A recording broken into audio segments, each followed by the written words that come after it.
used to the new mic setup yet, so just making sure you guys hear me. The bad audio quality. Wait. How does it work? The mute button is blinking. What does it mean when it's blinking? Because this is a good mic. It's just the mute button is blinking. Wrong mic in OBS. Let me check that. If it is the wrong mic in OBS.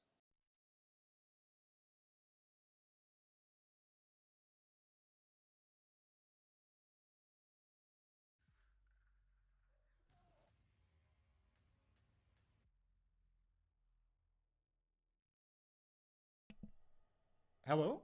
Oh, wait. How about now? Is this good? Are we good? All right, there we go. Okay. Okay, guys. As most of you know, today a journalist, CoS Bratt from People Make Games, that's his YouTube channel. You can look it up on YouTube, People Make Games. We'll be doing an interview with Athene. I'm gonna get him on the line already right here. All right, let's see here. Let's see if this works all right with the mic and Skype and echoing. Hey, Chris, can you hear me all right? Hello, yes, I can hear you, but I think it's off the other mic that you were just playing around with. Yeah. Oh, is it that bad? It's not great. If you could change it over, I think. Yeah, it sounds like the first mic. Okay, 1 second. Let me see if I can switch mic here.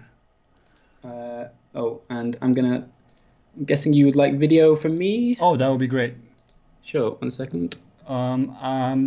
Unfortunately, OBS has hijacked our video, so you can see us on the stream, but apparently I cannot show video. Is this better sound-wise? Oh yeah, that's way better. Nice. Let me see. Can you?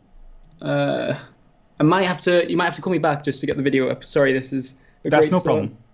Cool. Do you want to do that now? Yeah, sure. Okay.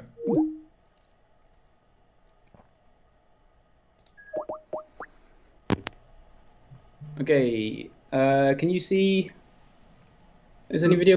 Not yet. Maybe it's sort of. Oh, hang on. Let me try doing that. This is perfect. Let me see. Oh, here we go. Let's try one more time with the call. Sure, no problem. Let me call you back. Okay, that's. There we go. Perfect. Yep. Wicked. Okay. All right. Hello. I will switch to switch the layout around here so people can see you and such. Okay. And yeah, first I will give an opening statement of sorts of like 20 minutes as we agreed in the email.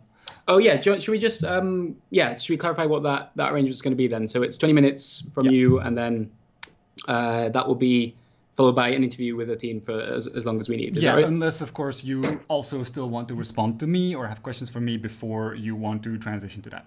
Okay. All right, cool. That sounds cool. Since I want to make sure, since 20 minutes is not that long, and I want to make sure I get everything in during these 20 minutes, I will have you muted, so you don't have to worry about sound coming through or anything. Okay. And then after that, of course, you will have a chance to respond and anything you'd like. Yep, that's fine. All right, cool. Okay, so let me see here. Okay. All right. Okay. Okay. So.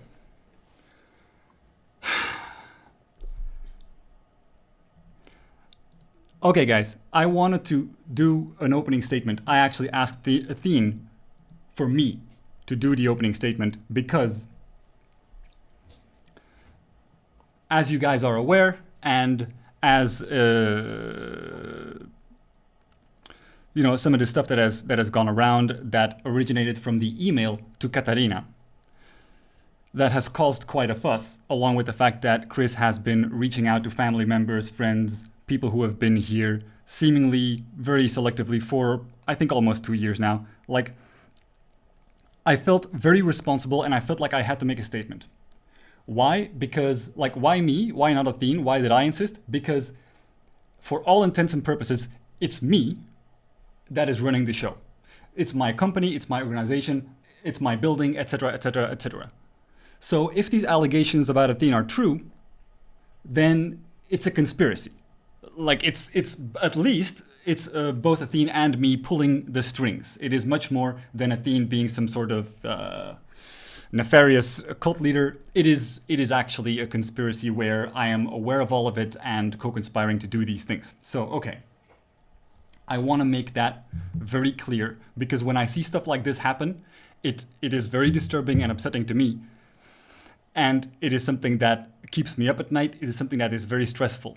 Because when you look at the things that were emailed to, in this case, the citations from the email to Katarina, when he says, I don't want more young and impressionable people to end up moving to his compound, having their lives ruined, and I am hoping you feel the same.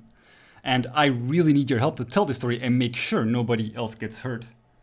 I am of the opinion that not only is that very, very upsetting to be aware that your family might be getting those kinds of statements, but it is also not cool. It is not ethical. It is not proper professional journalism. Just to be really clear here for people who might not be aware, and I'm sorry to have to, go in aggressively like this, but it is just a fact of how journalism, proper professional journalism works. People nowadays like to, rightfully so, often critique mainstream outlets, right? Like CNN and stuff, and that's true. I mean, that's justified because they're often biased. They often fuck up. It's a mess, right? But if a CNN reporter would email an ex-cabinet member of Trump and say, please help me stop Trump from hurting people and such, he'd get fired. Okay, that is not journalism. That is an agenda. That is being on a crusade. That is not allowed as a journalist. Of course, if you're in independent journalism, you do whatever you want. But certain things you may get called out for, and that's what I'm doing right now because I feel like it is necessary in this case. And I actually feel very conflicted about this because, to be honest, I knew Chris's channel from before People Make Games. Chris has always seemed like a nice guy to me. His channel, I love it. It's a great channel. I like the stuff he makes. But the stuff that happened here is so goddamn upsetting. I have had to reach out to family because family of mine reached out to me saying like, hey, I don't respond to stuff like this, but this is the mail I got.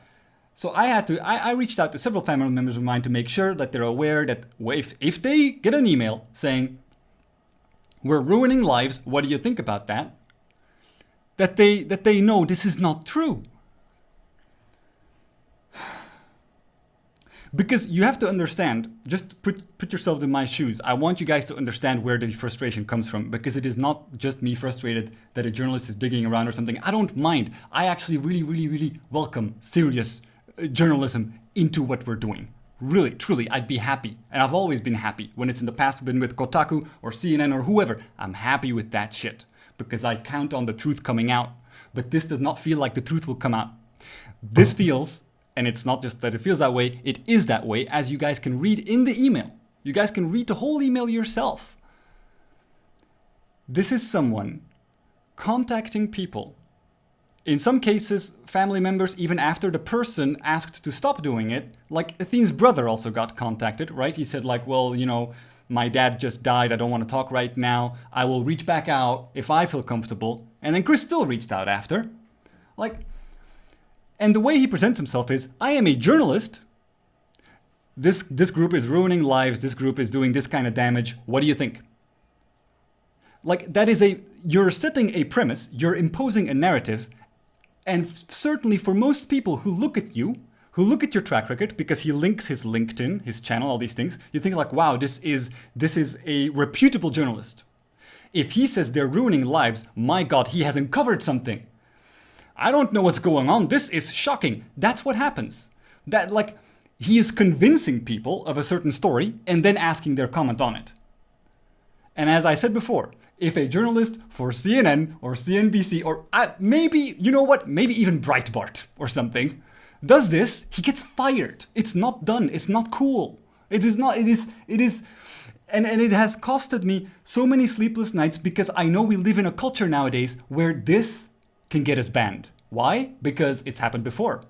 Not with a journalist, but with people who have organized themselves to sabotage us. Like, there is, as some of you guys are aware, a small group of people who are actively every day plotting and having a fun little time saying, what can we do? What can we take out of context? How can we make them look crazy? How can we sabotage what they are doing? It's their hobby. And even there, over the past few years, I think it's almost 2 years, Chris has also been cited in their Discord. Surely he will say, yeah, he's doing research and such, but what's partially also baffling about this story is he's not reached out to me. He's not reached out to any of us for the past 2 years. He's only been going after the places and the people that seem like they may be juicy. And you know what? I understand investigative journalism. You go first where the smoke is to see if there's fire. That's normal. But putting it all together, seeing the quotes that were sent to Katarina, seeing how he has conducted himself in all the ways that I just said, it gives me, to be really honest, extreme anxiety. Because we work our asses off every day just to do good. We work here in a way that is, I know people like to meme and we go along with the meme that it's a cult and it's crazy, and certainly with the click and shit, we have done stuff and said stuff that certainly when you clip it out, looks a bit like, whoa, what's going on there and shit, but things here are actually pretty damn normal. And if you run any of these quotes by the more than 300 people that have been here, most of them will say, what? I mean, in this email, he mentions that Athene will take people's cryptocurrency, any cryptocurrency they own, if they choose to leave. How would he do that? And when does he do it? Like, you ask people, they will say, but how can he do that? That's the whole point of cryptocurrency. You can't just take my cryptocurrency. Does purpose get forked every time someone leaves? That then purpose would crumble immediately, completely. It would be worthless within no time. It's And the problem is, we literally, was it last year? I think it was last year. We literally got banned from Twitch for these kinds of things. And every time in the past that we've had a reporter look into stuff, whether it's from Kotaku or CNN or whatever, we didn't have any fear. They were always like, even the ones that knew about these trolls and these people that are spreading misinformation, they'd look at it and they'd know what it is. If they would look at the decentralized compound, which is one of those organized groups of haters, well, it is D1, right? They see that that's a 4chan-like cesspool of bullshit. Like a reporter sees that. And I'm actually sure, because I know I've seen his work. Chris is an intelligent person. He sees this too. And that's what's so upsetting. He sees this. And he's getting out of it. He's trying to get out of it what he can for a juicy story that, coming from him, if he does it right, could really do serious damage based on lies. Because that is what he's already doing. It's not hypothetical.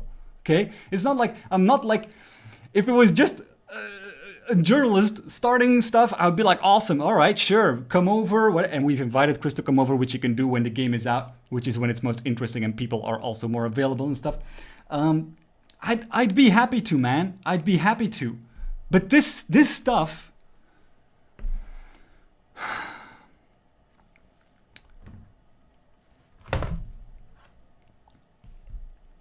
this stuff is not cool. And I don't like to start the conversation like this, but I feel like I absolutely have to, because otherwise, like, everything we work for here is in danger. And there's nothing crazy here going on. People who really follow us and aren't like some derailed haters or something, they know perfectly well it's all fucking chill here. Families come to visit here every week. There's nothing hidden. There's no dungeons in the basement. There's no manipulation shit. There's no, if you leave, we take your crypto. What? And Katarina reacted very aggressively, as most of you guys saw this on Twitter, to the thing. So to his email saying, please leave me alone. This is false. These are lies. So the person that he claims is being most affected, most hurt, most ruined, says, Jesus Christ, this is crazy. Leave me alone. And then he went after her brother. Like, he started contacting her brother about this stuff. And the brother said, leave me the hell alone. Oh.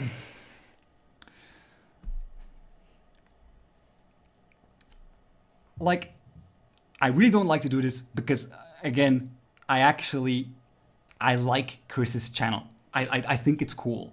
Like, I really like his stuff. Back then, when I was much more into gaming, purely into gaming, I would subscribe and not miss one video of that channel. It's good shit. Why is he doing this? I don't know. Because all these YouTube channels that are focusing on hit pieces are blowing up? I don't know. This is the behavior I see in these emails and what I hear from people. It doesn't make sense in the context of what he does. Like, I don't even know how that would work. But the thing is, we have to really defend ourselves. That's why I don't like this. I don't like this combative adversarial. Hey. I don't want to dramatize stuff. But the thing is, Chris is forcing us to do something. So we are looking into what we can do about this, because this doesn't look like a good faith mode of operating. So we are working on doing a press release, possibly a joint press release with Save the Children, to address how, in general, cancel culture can address fundraising and what happened here.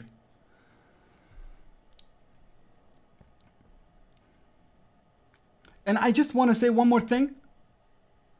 Like, maybe in your mind, Chris, you can rationalize a lot of these things. But maybe what helps is to put yourself, like, to project into it this way. Imagine, and we are full within our right to do this, of course, there's nothing wrong with this. Imagine we start contacting the people you work with, Creative Assembly, whoever, and we say, you gotta help us stop Chris from doing cancel pieces on people because look what the kind of mail he sends. Like, not even making anything up, because your mail literally states your opinions as facts, as if they're facts, and that's the premise of your interview. We wouldn't even do that. We'd just be fair. We'd just be messaging people you work with, say, like, just be aware, this is what the guy does. I mean, this would make you stay up at night as well. This would really affect you as well. It is not. You can't argue that this is journalism. You can't argue that this is cool. And you know what's fucked up? A lot of people tweeted to Chris about this. He has not responded to one tweet. I brought it up in DMs and emails several times. So, like, you present yourself like this to the people you interview. Those parts of the emails went ignored. Like he doesn't respond to it. And I know there's plenty of low-hanging fruit with Athene, because he's a controversial figure, and you can do stuff. It's a zero-effort game to make him look crazy, because we make ourselves look crazy. But to really take it seriously and really do serious reporting, that would, to be honest, that would result in an extremely fucking positive piece on us. I can say that honestly, truly, with true integrity, even if you drag out all the flaws that we have and the missteps that we've done. You can do that. I don't even mind, because I know what we do. I know how serious we take things. I know how pure of intent that we go about stuff. And okay, since the 20 minutes are now over, I will unmute Chris here. And Chris, if you would like to ask me anything or respond, you may do so. If you would like me to bring in Athene, I will bring in Athene. Although I want to say beforehand that Athene will answer all your questions in depth and, of course, fully honestly. But he may not have, he may put only the same amount of energy into his presence and approach as you do with the integrity of your journalism. Okay. Well, yeah. First of all, I've listened to what you just said there.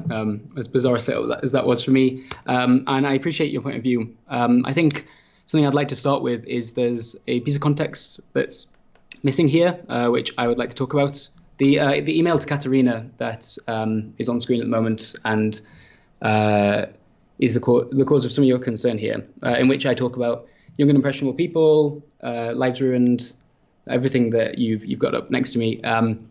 That email was not sent directly to Katerina. It was actually sent to her brother because her brother agreed to pass that on to her after a conversation that I'd had with him that day. And I'd just like to read you a few quotes from that conversation to give you some context for why my email is written in the way that it is. So to begin with, this was in text chat. I said, hi there, I'm a journalist working on a story about Athene and the group he's established in Germany. I believe Katerina is a part of that group. I was wondering if I could ask you some questions. For a start, it's not a leading question. I wasn't saying that, I was looking into how Katerina's life had been ruined or anything like that. His response immediately was, she is not a part of that anymore, and I wish she never will be again. You can ask me questions if you want. So I did. But it's important to point out that he, without any sort of suggestion from myself, started off by saying, she is not a part of that anymore, and I wish she never will be again. So I ask a question. I think the obvious place to start is this. You mentioned that you hope your sister never goes back to live with Athene. Why not? He responded, she is different. She was more progressive before, more happy. He even says here, what happened to her there, in my opinion, is a crime. I responded...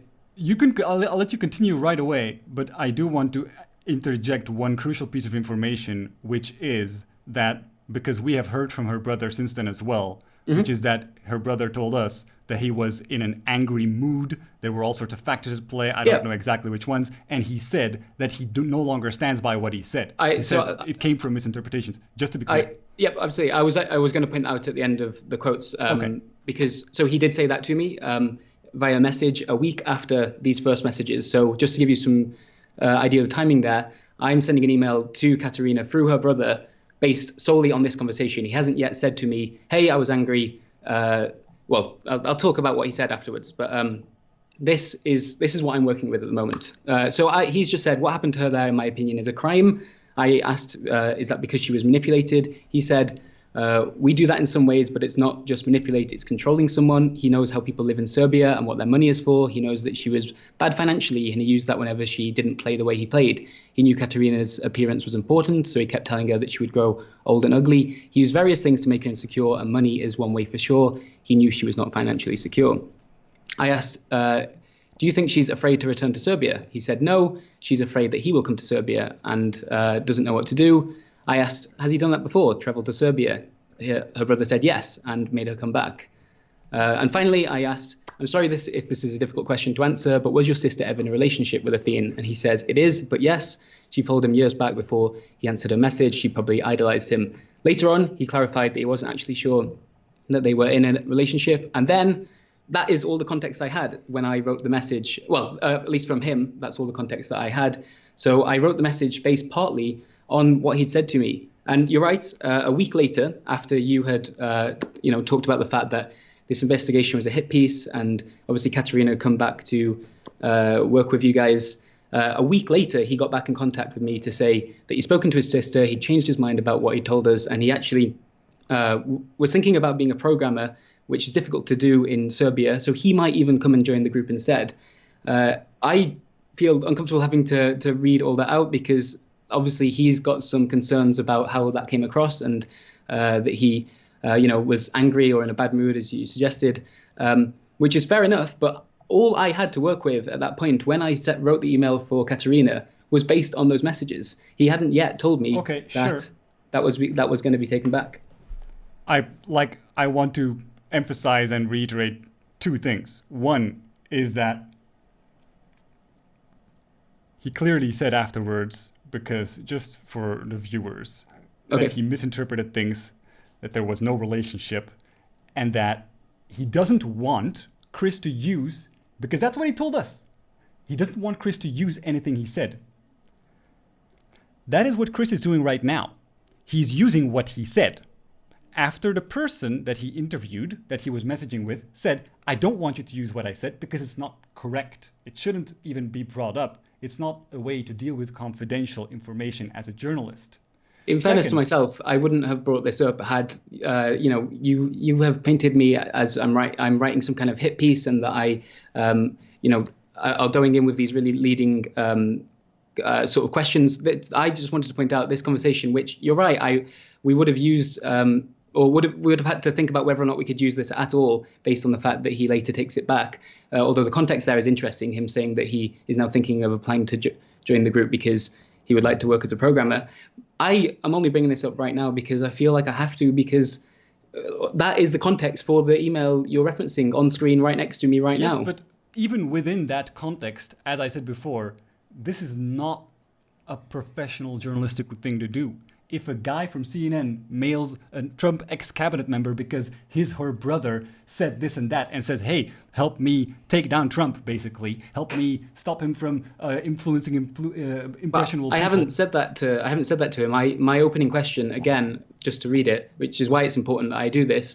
Hi there, I'm a journalist working on a story about Athene, and the group is established in Germany. I believe Katerina is a part of that group. I was wondering if I could ask you some questions. He responded to me saying that he wished he'd never go back there again. But these quotes are from an email directed to Katarina. You can say I relayed that email through her brother or so forth. Actually, the email like I sent to her brother. Right here on the screen is a picture of you saying hi Katarina from that email. Oh yeah, no, sorry. It was an email to Katarina that her brother was passing on based on the conversation we just had. Exactly, and this is extremely not done. I don't understand what you're talking about. Her brother had just told me that what had happened to her was a crime. Like, it is partly my responsibility to react to messages like that. And if there is a CNN reporter would get fired unless he would put it like, well, your brother claims this.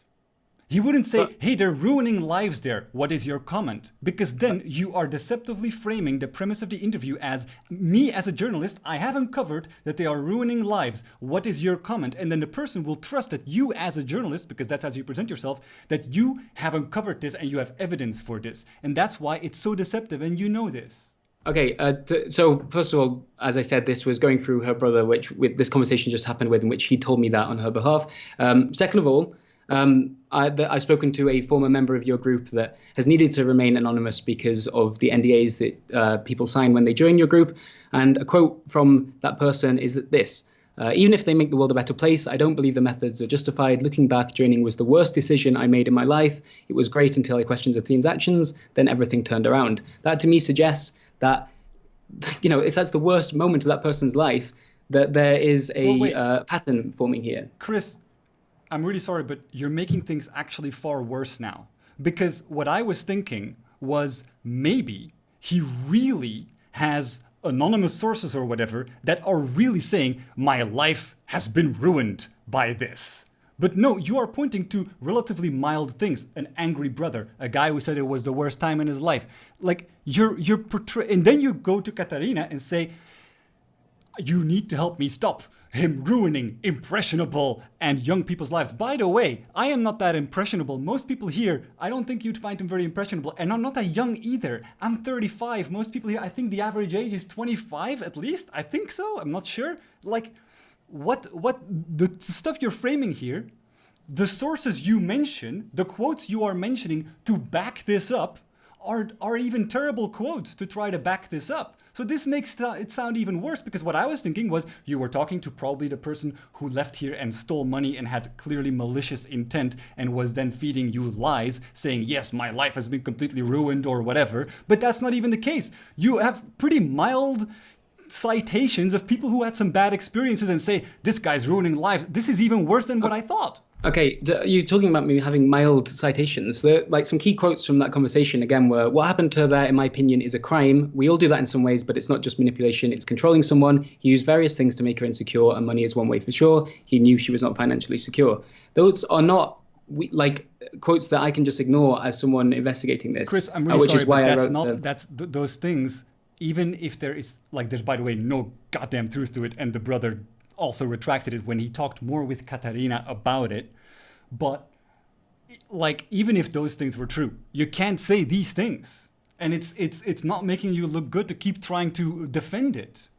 I mean, if I was you, I would just apologize. Jesus Christ, what did you send, man? I would just say like, yeah, I shouldn't have said it like that. I shouldn't have put it like that. That's pretty damn extreme. You're really trying to convince Katarina, hey, I've uncovered lives are being ruined here. Give me your comment. And I don't know what's worse, because I know you send different kinds of emails to different people. I don't know what is worse, that you really believe or pretend to really believe this and present it that way to people, or that you selectively, because of a video of VOD where Katarina was crying, think, Katarina will confirm the worst things I can possibly put in the email. I'm gonna make it sound really bad, and she'll probably say yes, because look, in that video, she's very emotional, so I can get confirmation for whatever I make up. That's what it's starting to sound like now. I'm glad you brought up the video. So for people that don't know, that is of a live stream that Katarina recorded once after one of the times in which she left your group.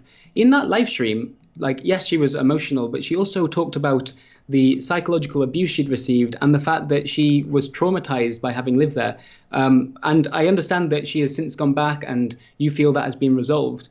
But I've not yet to hear like a good reason why she felt she was being psychologically abused. I don't think you can say something much stronger than that in terms of us going off very weak information. There's a stream out there in which Katarina is crying and talking about that. Actually, that stream gives a lot like that. That's what it more sounds like when you look at only a part of that stream that went semi-viral. When you look at the entire stream, I have the full stream, yeah, but I understand. I'm just saying, when you look at the entire stream, you get a lot more context. And the thing is, it is not uncommon for people in relationships, people in whatever kind of situation, to feel. So, are you saying that Katarina and Athene were in a relationship? No, I'm talking about any kind of relationship. Like, so what? But like, I've never said that one of my friends has psychologically abused me. I've never said that about a colleague. I would say that is like, yeah, I understand that you don't think that is necessarily a big thing. No, that's not what I'm saying. I'm not saying psychological abuse is not a big thing. I'm just saying. But what is the psychological abuse that she is referring to? I'm just saying, what is not that uncommon is for people to be frustrated, say certain things that they afterwards take back. That video, Katarina has been really working hard to try to remove that. She's been messaging, trying to get it removed from Reddit and stuff because she was very uncomfortable with what was said. She deleted the VOD. She doesn't support it being up. She doesn't support you mailing that VOD to people like you did with my brother and getting their comment on it. She doesn't want people to talk about that. She's uncomfortable about it. She's not behind the things that were said in an emotional moment in that VOD. And she's made that pretty damn clear in her tweets as well. Given that you are the head of this organization, if someone working for you has said that they were subject to psychological abuse and months of trauma, like, I haven't heard you explain why someone would say that. Like, what is the reasoning? Because otherwise we're just going off your word, which is a dangerous thing to do in this situation. Like, all I can say is I act as responsibly as I can running this place. And people here, like, I try to make sure that everything is cool for them, and that if they don't feel good here, like, then, you know, that is addressed or whatever. And Katarina herself, she's here right now. She doesn't want to talk about this stuff, but she's not like. That's okay. I'm not. I'm not going to speak for her. I'm just going to say I don't want you to speak for her. I'm just saying that she's denying these things. She's implying that it was said in a whatever you want to call it, a certain mood. She wanted it removed. It is unfair to her to try to make that the story if she has basically retracted it. Okay, but it was said, and then when I talked to her brother, and yes, he took it back later on, you know, he said some stuff which I found pretty worrying. Like, there is an amount of evidence there, and that was why I emailed Katarina in the way that I did, because it seems like she had gone through something which, okay, she doesn't want to talk about, I understand, but like that, she has said the word psychological abuse and trauma. Like, there's no taking that back without some kind of explanation. But people, like, this kind of stuff happens all the time. Like, it doesn't. When I get angry, I might like swear at my dog. I don't say, Chris, there's been streamers that because of just a conflict with someone else said that Athene is literally Hitler. I just want to say that I wouldn't like that somebody uses me and put things out of the context, because I really don't want that people are talking about me, and that's what I asked for. And yeah, I would like, if you can change the topic, that would be the best. Thank you. Okay, Thank you. that's absolutely fair. To be clear, our piece isn't focusing on Katerina. It is about the group and about Athene. And maybe it would be good, given that we said that we would just spend 20 minutes on this topic, to maybe we could start the interview. And then if, you can judge by the questions that we ask what this investigation is and how fair we are. And also, we have done something here which we feel a bit weird about, which is agreeing to do this interview live and broadcast where you can record it. I know it's unusual, but I'm sorry. No, I understand. I'm just saying that means if you feel like we misrepresent anything that's been said, you have you've got this interview recorded and you can reference that. So maybe it would just be good to go straight there. Exactly. All right. So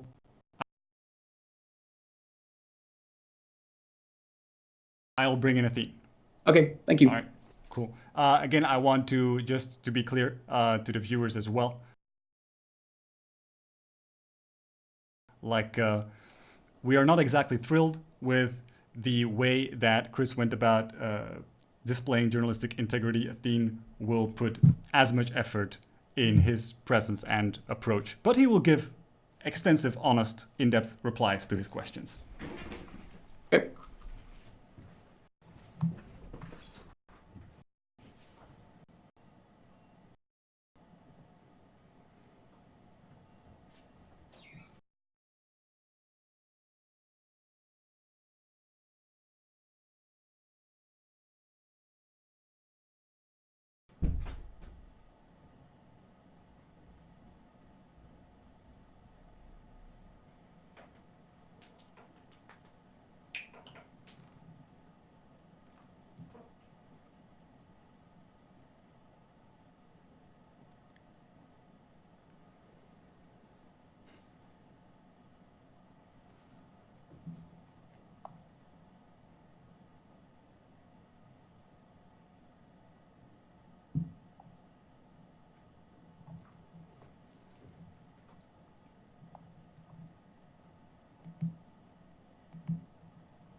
Going live, guys. Check it out. This is Research Team Live. It's going to be a nice interview.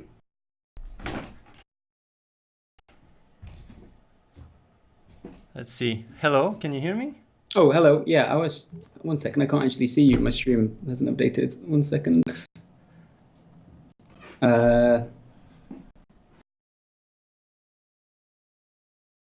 Let's see. Can you hear me okay? Yeah, I can hear. I'll put you a little bit louder. Okay, thanks. Oh, I'm sitting a little bit away. Yeah, so thanks for making the time to answer some of my questions. Yeah, I think, 1 second, let me just see that I can get the screen up. I feel like things maybe got a little heated then, so we'll try and calm things down slightly. Yeah, so to begin with, Athene, could you talk to me a little bit about, you have kind of an unusual living setup here. Like, what is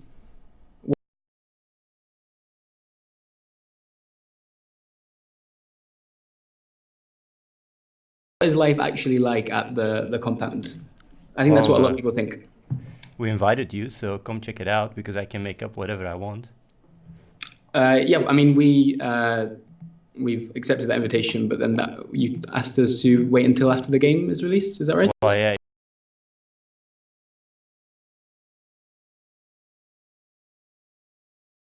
If you want to come before the game, then what's going to happen is there's not going to be a lot of people you can interview and stuff because they'll be busy.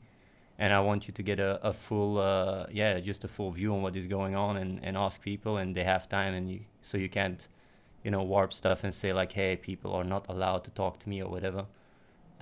So yeah, if you come after the game is out, then you'd have a easier access to people, coders, whatever, to ask any of your questions and see if your concerns are justified. Okay, well, I'm speaking to you now, so I guess we could talk about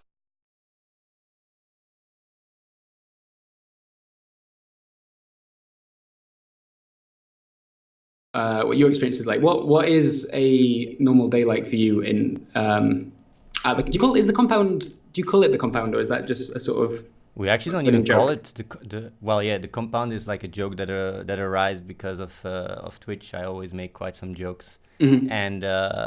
and it sounds really like cultish. And I was just running with the joke of it being a cult, even though it's not the case, obviously. So we just call it a compound, but internally we don't even call it the compound. It's like, oh yeah, are you coming back here? It's like basically, yeah, just a place. People don't even have to give it a name. It's just like here, Like I home, guess. I guess.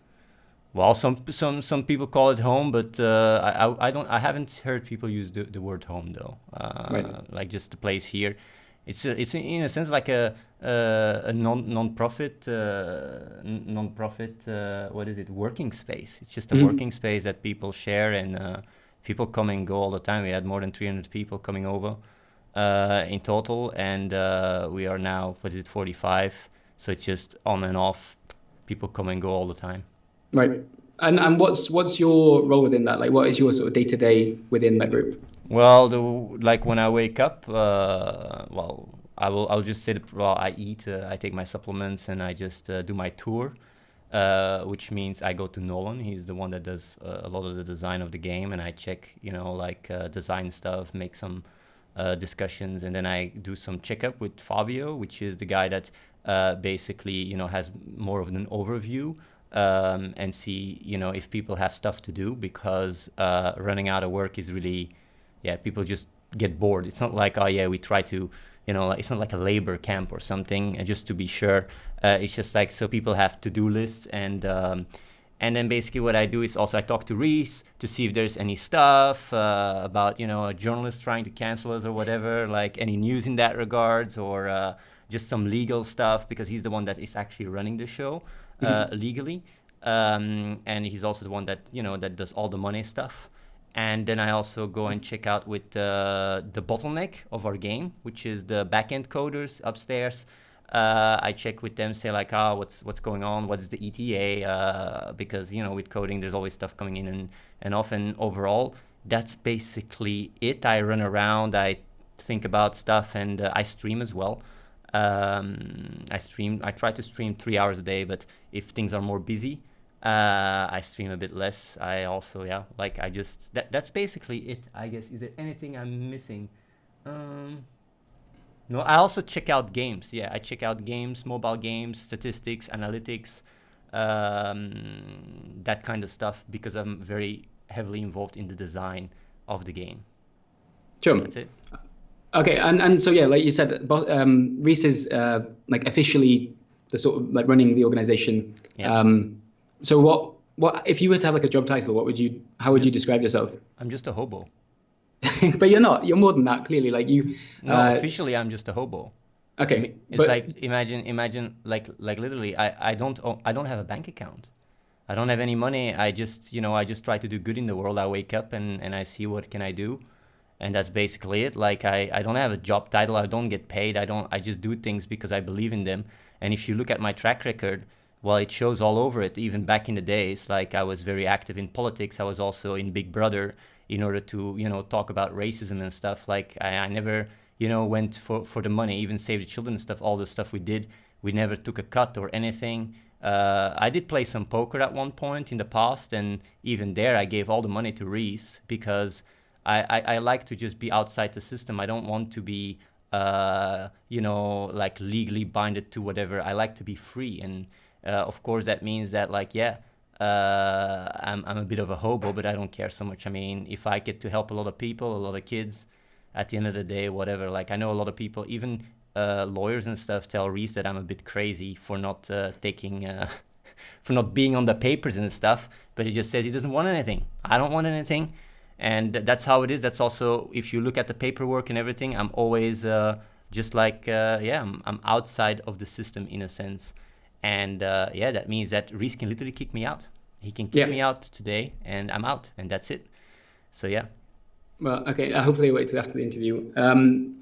So as well as that, you like from an outside perspective, it also looks like you're like the face of this organization to some extent. You're also like its main recruiter. Like these live streams, the podcasts. Well, like your role is also about recruitment, right? What I first want to say, recruitment. I don't know if recruitment is the right word. I would rather call it, I raise a lot of awareness, and the reason why I'm the main face is because I'm the biggest icon. But like there's other people that stream here, like you have Maral, you have Tanya, you have Charisse, you have Dana. I mean, if they would have more following than me, then you could say they are maybe the ones that raises the most awareness. So I wouldn't say like I am the main face because I am the main face because I want to, but because it's just, happened to be like that. Even in the past, I mean, Furious at one point, if you don't know, like Furious was my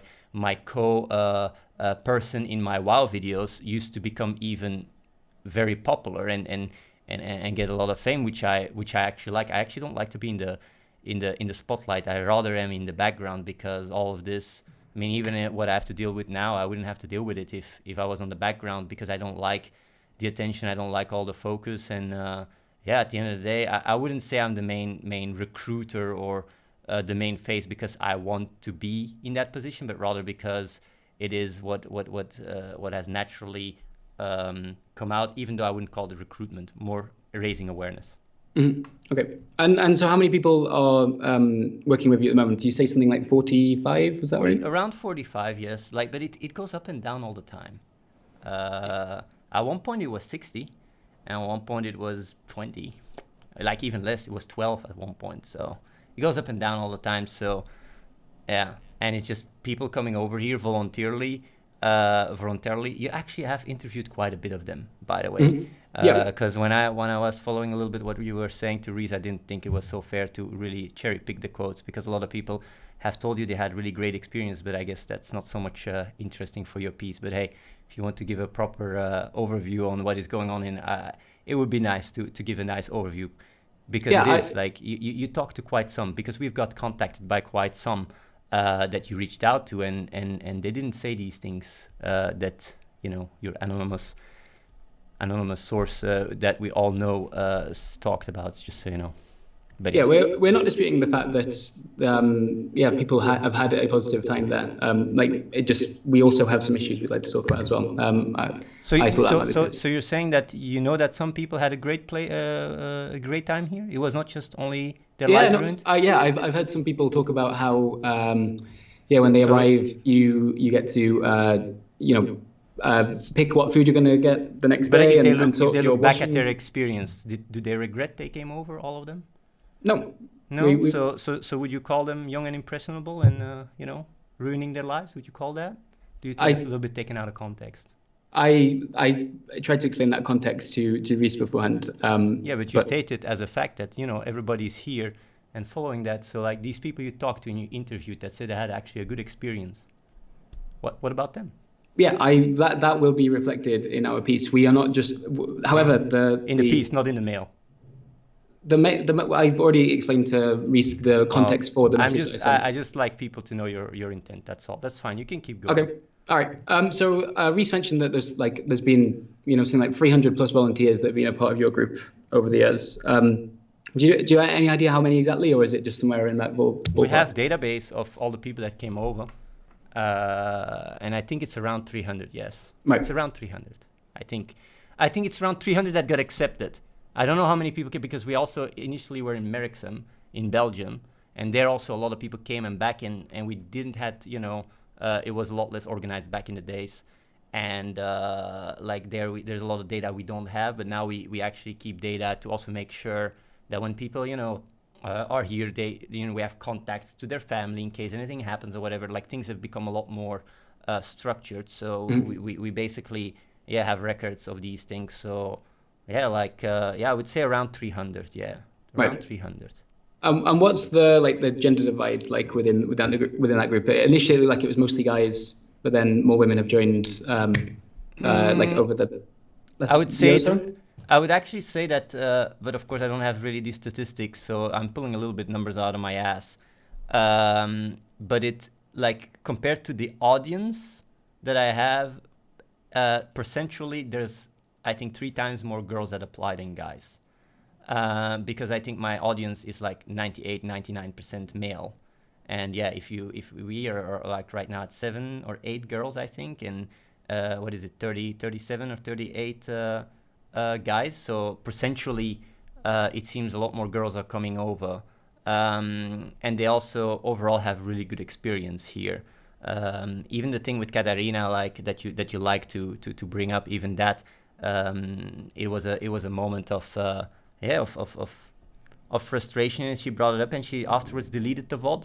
She didn't want people to talk about it because, like, she didn't feel like it was right, and that's all. And she has also made that very clear. But you seem to like to keep bringing it up and making it sound like an absolute truth. But whatever.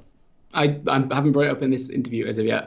So you did bring it up while talking to Reese, but it's fine. Okay. So yeah, you said like there's maybe like 36 or 7 guys, 7 women.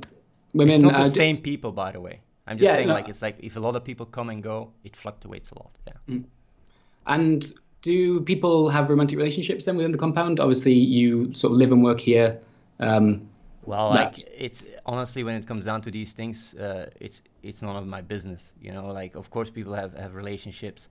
Actually, what has happened quite often is like people get in a relationship and leave, which is fine. I mean, like, if they want to have a different future, and they feel like working in this place is not what they want to do for that moment, that's fine. I mean, like, people are always free to come and go whenever. So yeah, like, there is quite some relationships that happened here, and also some couples that came over.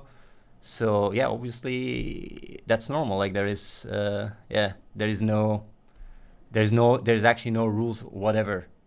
Just in general, there is no rules, only practical rules about garbage and stuff. Mm-hmm. Have you ever had a romantic relationship with one of the volunteers? Myself? Yeah. Well, whether I would or wouldn't, why? Like, that would be none of your business, to be honest. It's like Yeah, this is something you said after you found out about the investigation. On one of your live streams, you were sitting next to a volunteer that was a woman, and you said, I think directed at me, even if I would fuck her, that's none of your business. Why did you say that? Because it's true. I mean, like, I can do whatever I want in my private life, and that doesn't concern you. I mean, if I tell you, do you cheat on your girlfriend or on your wife? If I say, like, do you have any romantic relationship with anyone? Chris, tell me, please. The How difference is it about being your parents? How is their relationship going? Can you tell me the about difference that? being here that I think the difference being here is that these volunteers, you can potentially have a big impact on their day-to-day lives. You could, you are paying for their for them to stay there, their food. A lot of them are sort of fans of your work. A number of them have invested in your cryptocurrency. You could kick them out of the compound potentially if you wanted to. So I'm just asking about this because even when it comes down to these things, right? When it comes down to kicking or not kicking, it's not even a decision that I make. When it comes down to people getting kicked out, it's only for security threat. Because at the end of the day, like, why would you kick someone out? I mean, if they are here and they're doing their best in any shape or form, I mean, what would be the reason to kick them out? It's not like I'm running the show. That's the thing. You're trying to make it sound like I'm the one bossing everybody around in the compound, while Reese is the one that has literally all he's the one that owns everything. So you're like, this question, what you should ask about romanticism or whatever, you should have asked this to Reese when you had the chance, because he's the one that is in this power position, not me. Why are you asking these questions to me, while Reese would be even more interesting for you to ask these questions? I don't get it. I guess because there's a number of things that make it particularly worth asking you about. One, we have had someone come out and talk about psychological abuse in relation to yourself. Well, that person clearly even came here earlier telling you she doesn't want you to talk about these things, and you're still doing it. It seems you don't really care about how she feels, does it, Chris? I'm just saying that look in the camera, please, and look in my eyes. Do you actually care about her? Of course I do. I'm just Yes, saying, stating stop. that But then that is just in. respect her wishes. Do you want her to come back inside and tell you, man, can you please shut up about these things? I don't want you to talk about it. You're hurting me, or you don't I care get. about it at all. I suppose the question I really want to hear answered is: do you think it would be there would be an ethical issue with you having a romantic relationship with one of your volunteers? Oh no, of course not. You I don't mean, think it just would as be much, ethical? just as much No, as you it's, don't. just as much as it's not, just as much as it's not wrong if Reese would have a relationship with someone here or anyone here. I mean, like, what is it? Do you think that we tell people who they can have relationships with or not? Of course, I don't have any issues with people having a romantic relationship here. That No, sounds crazy. I'm talking about you specifically. You are in a position of power, clearly. That people Reese listen is to in a you. bigger position of power than I am. Why didn't you ask these questions to Reese? Didn't you hear what he said? Or you don't care Because about Reese because he's not, enough of a low-hanging fruit for your little article? Like, come I on, man, Chris. You want to ask these questions about power? Do I have to call Reese back in so he can answer these questions to you? Because Well, he's more but in a I'm not asking Reese. I'm asking you, and yeah, it but seems he's like in a you bigger keep position avoiding. of power than me. He can kick me out tomorrow. So you should And ask him because he is my boss in a sense. I have asked you like multiple times now to answer this question. Do you But think the there would thing be is, an ethical issue if you did have a romantic relationship no, I with one of don't your think volunteers? I don't think there's an ethical issue for me at all to have a romantic relationship with someone. Why would there be? Seriously. Okay, all right. Well, I'll move on Like, to my come next on, question. seriously, what kind of a question is that, Chris? Are you really trying so hard to find something? You gotta try a bit harder. Let's go. Next question. That's Okay. quite funny. I'd like to ask you about some of your views on women more generally. In 2016, when one of the first women joined your group, you recorded a live stream with her where you said, let's say you were a guy and you sent the application, I wouldn't have accepted you. Why not? What Say did again? you... Sorry, what was your question? Oh, sorry. In 2016, Yeah. when one of the first women joined your group in Forst, you recorded a live stream with her where you said to her, let's say you were a guy and you sent the application, I wouldn't have accepted you. Why not? Well, the thing is, though, like when it comes down to applications, right? We have a very different approach when it comes down to girls than with guys. And the reason why we do so, and it's important, by the way, to use the full context. Don't clip this stuff and take it out of context, because honestly, like, if you just turn and twist around my words into your documentary, I would not be okay with that. So I would like you to give the full context, because I know what I'm going to say, if you clip it out of context, can sound really, really bad. But in full context, sounds very, reasonable. Can we? Oh, yeah. I mean, So- yeah, this is all being recorded. Yeah, of course. Yeah, but like in your documentary, you will take just pieces. So I wouldn't be surprised you go like, da-da-da-dan, men are differently treated than women. And then I go like, yeah, like men are different applications. Ba-bam! And then you don't give even any context. I see you do that. So I'm just saying like, I would like you to give the full context. And the reason why is because why guys and girls are differently treated is because out of experience, when guys come over here, they're much more focused on just, getting a workload and focus on that in a very organized way, while girls want to turn this place in something where they feel more safe, where they can put it more as a place of home, and as a result, they also are much more proactive. And they feel a lot more engaged. While guys, on the other hand, if you just come over and you say, I do whatever you want, they go to their room and they start playing video games. I have had yet to see that with any girl that comes over. Girls have the tendency to just more easily take ownership when they feel like their place is home. And that's why, for a practical setting, we are treating the applications differently for girls than for guys. And that also has evolved quite a bit. Because you're saying 2016, I mean, 3 years ago, we have learned a lot since then. And also, it's the reality. It's the practical reality that makes us decide what kind of approaches we have. And so far, I have to say that my experiences with girls is way better than with guys, because they don't even need so much. They don't even need so much like what I would say management. They don't even need any management at all. They just find. They just how do you say it? They build themselves, or they create themselves. They're just it's just very different. While with guys, yeah, if they don't know what to do, they just start, they get bored and they leave. Actually, they just leave. So that's why the approach is different. So if a guy would just message us with an application saying like, hey, I just want to come there and I just want to, goof around or whatever, check out the place, feel, see how it feels and all that stuff. These kind of applications have proven to get people that come over that just end up leaving. And all of this stuff, like when people come over here, there's a lot of resources that go into people. Like we make sure they have, their room gets taken care of, like they get, and the main thing that the main resource I would say is the guidance they get in terms of coding. People help them. It's almost like, you go to university and you get like people literally coaching you next to you. I mean, the time that these people spend, it's important that we know that the chances of these people actually, are serious about it is more on the high end. That's why when their application doesn't express dedication, that based on our experience, they don't work out. While a girl application, they don't even need to show any dedication. Of course, they are, in a position where they more want to, explore and more want to check out the place. And that's why we have this different approach. Okay. So 5 months after that stream, you were recording a stream with the same woman. And I'd like to just quote a section of it here. She was asked a question by the Twitch chat, which said, "What is the logical reason for you to wear makeup?" And she responded, "Because I will do interview for a documentary," referring to something that your group was producing. You then said, "And if she looks a little better, she will reach more people." She replied, "The thing is, I want to reach the girls. I would like to inspire a lot of girls to come here." And at this point, you said, "It's going to happen. All these guys," meaning the Twitch viewers, "are going to get laid with logic pussy. If you guys never got laid, there will be pussy for everyone here. At a certain point, we can't add more people, but we can add girls because they can both sleep in the same room." I guess my question is, do you think that's a fair way to talk about women, both in front of your audience, but also in front of a woman who has volunteered to work with you? Who was a woman, by the way? It was Katerina. Oh, was it Katarina?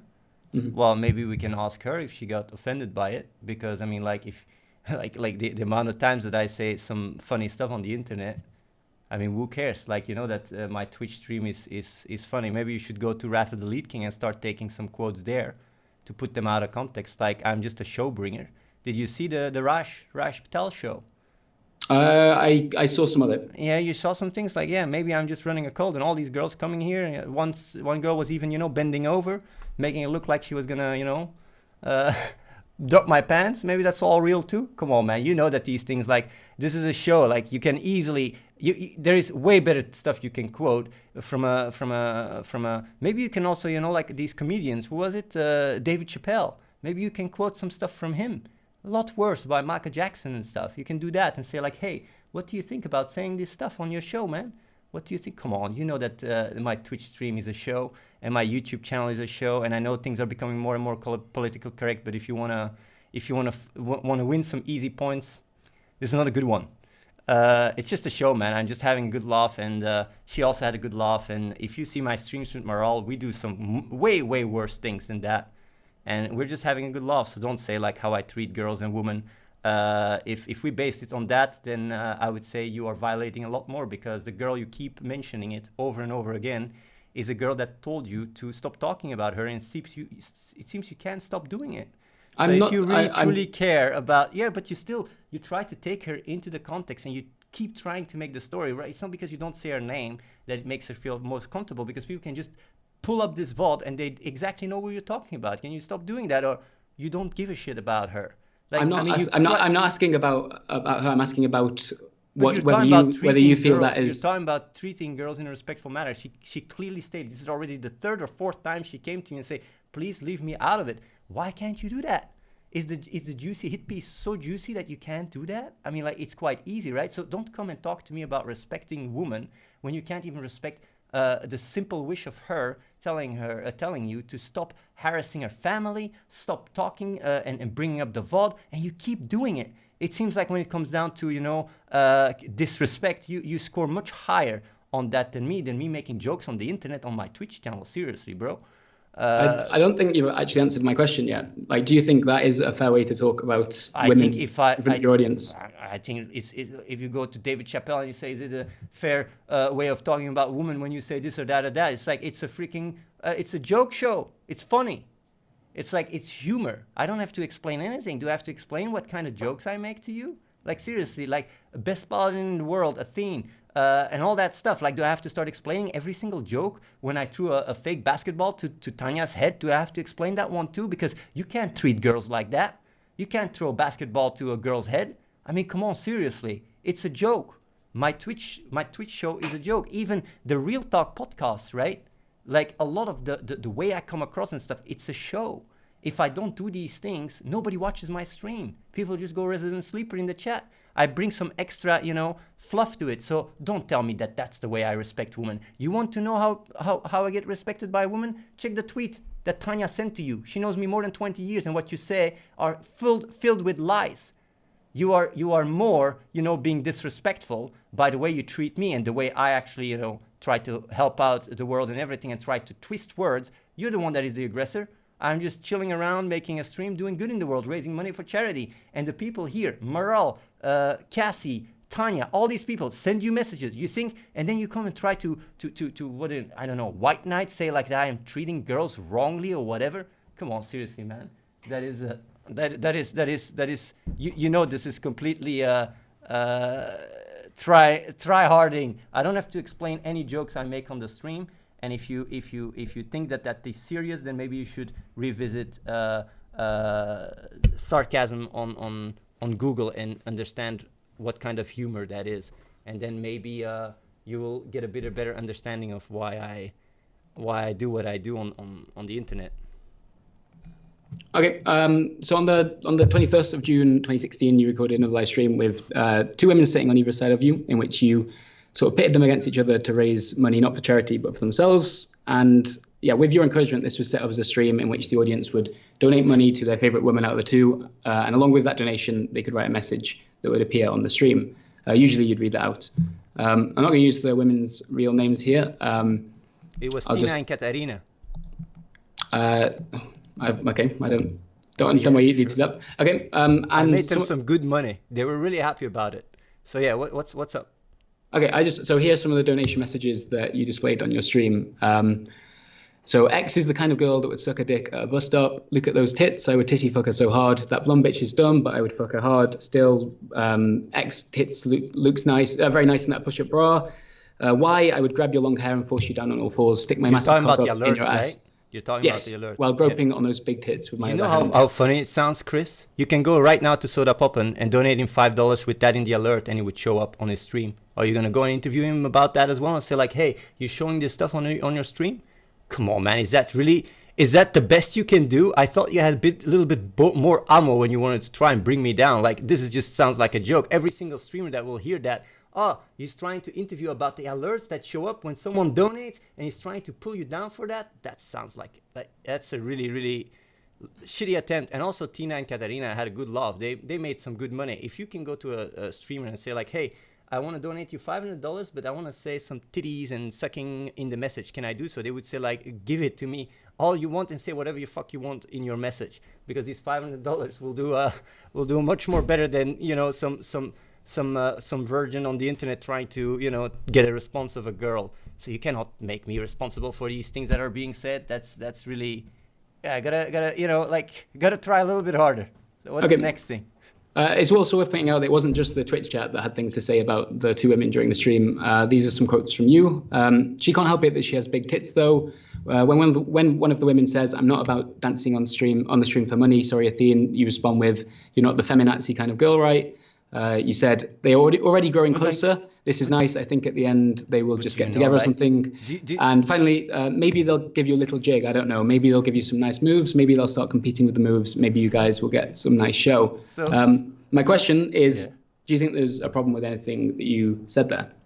Well, Chris, just as much as I don't think there's a problem with, the show of Stick and Stones, in the context of humor, as long the girls were feeling comfortable with it, and it was just for the show, whatever. It's not because in these 3 years we've become a lot more politically correct that these things cannot be said. There's a lot of stuff that I would love to, do and say nowadays in the environment of humor, but I can't. Like, I literally had to shut down my own YouTube channel, even though people loved it. People loved my humor.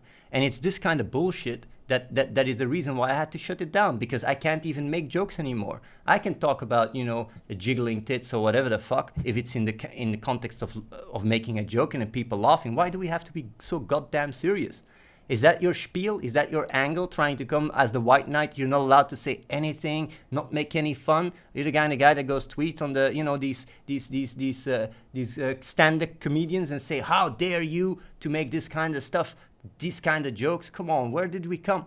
This kind of angle ain't gonna get you far, because more and more people are actually seeing how absurd it all is. This entire political correct landscape is just outrageous. It's like you're more pissed and more annoyed than the girls that were here next to me, to the point where you even go against them and how they feel. You know that the girls you're talking about, Tina and Katarina, they both contacted us about you. So when it comes down to these kind of things, right, and what you're saying and pretending to be like on the good side or whatever, like, you're full of shit. You don't care. If you actually truly cared, you would respect what Katarina told you. You don't care about it at all. And now you're talking about like certain things out of context. Tina and Katarina loved that show, and they loved the amount of money they made. That money actually, has more tangible impact in their lives than a random guy, what he says in the message, or me just, having a little show and having a good laugh at it. So you can't just come and take these things out of context, making it look like I disrespect women. I have a lot of respect for women, and the most, actually way more than you. You know why? Let me tell you why. I care about women because I know when they have a child and they have to bury that child, it's the biggest pain a woman can go through. Do you know that's one of the reasons why I go out of my way to save lives? Because of that. I respect women. I respect mothers more than anything, because I know they have to, carry a lot of pain, and I put that into action, not trying to make hit pieces and try to put someone like me down. Do you know how much good I do in the world? And then you're trying to portray me as some kind of, I don't know, some misogynistic guy, while I'm very respectful to women, more than anyone that I know. And you can talk to Maral, to Katarina, to actually the girls that know me, and ask these questions. Maybe you'll find one that says otherwise, the one that scammed me for money. Maybe that's one of your anonymous sources. You can go about that, or you can just go to Purpose 2. One guy will pretend to be a girl and say whatever you want to hear from me. Maybe that's not a bad idea. A guy will definitely pretend to be here and be a girl. You can make any kind of statement at that point. But yeah, let's go. What's the next thing? So this is more recently in 2018. You recorded a live stream on Twitch in which you shared some of your views on the biological differences between men and women. This is a quote from you. Women don't need to be resourceful. Women need to be manipulative, while men have to be resourceful. That's how biology works. So they literally became masters at it, to an extent at which it's literally their instinct. For me, it's quite a realization, as it allows me to understand genders. I'll give you a really good example. When a girl is with a guy, she already knows whether she wants to stay with him or to settle with him or not. If she doesn't, she just uses him to really get what she wants, and then she moves on. To me, that's mind-boggling. I can't relate with that.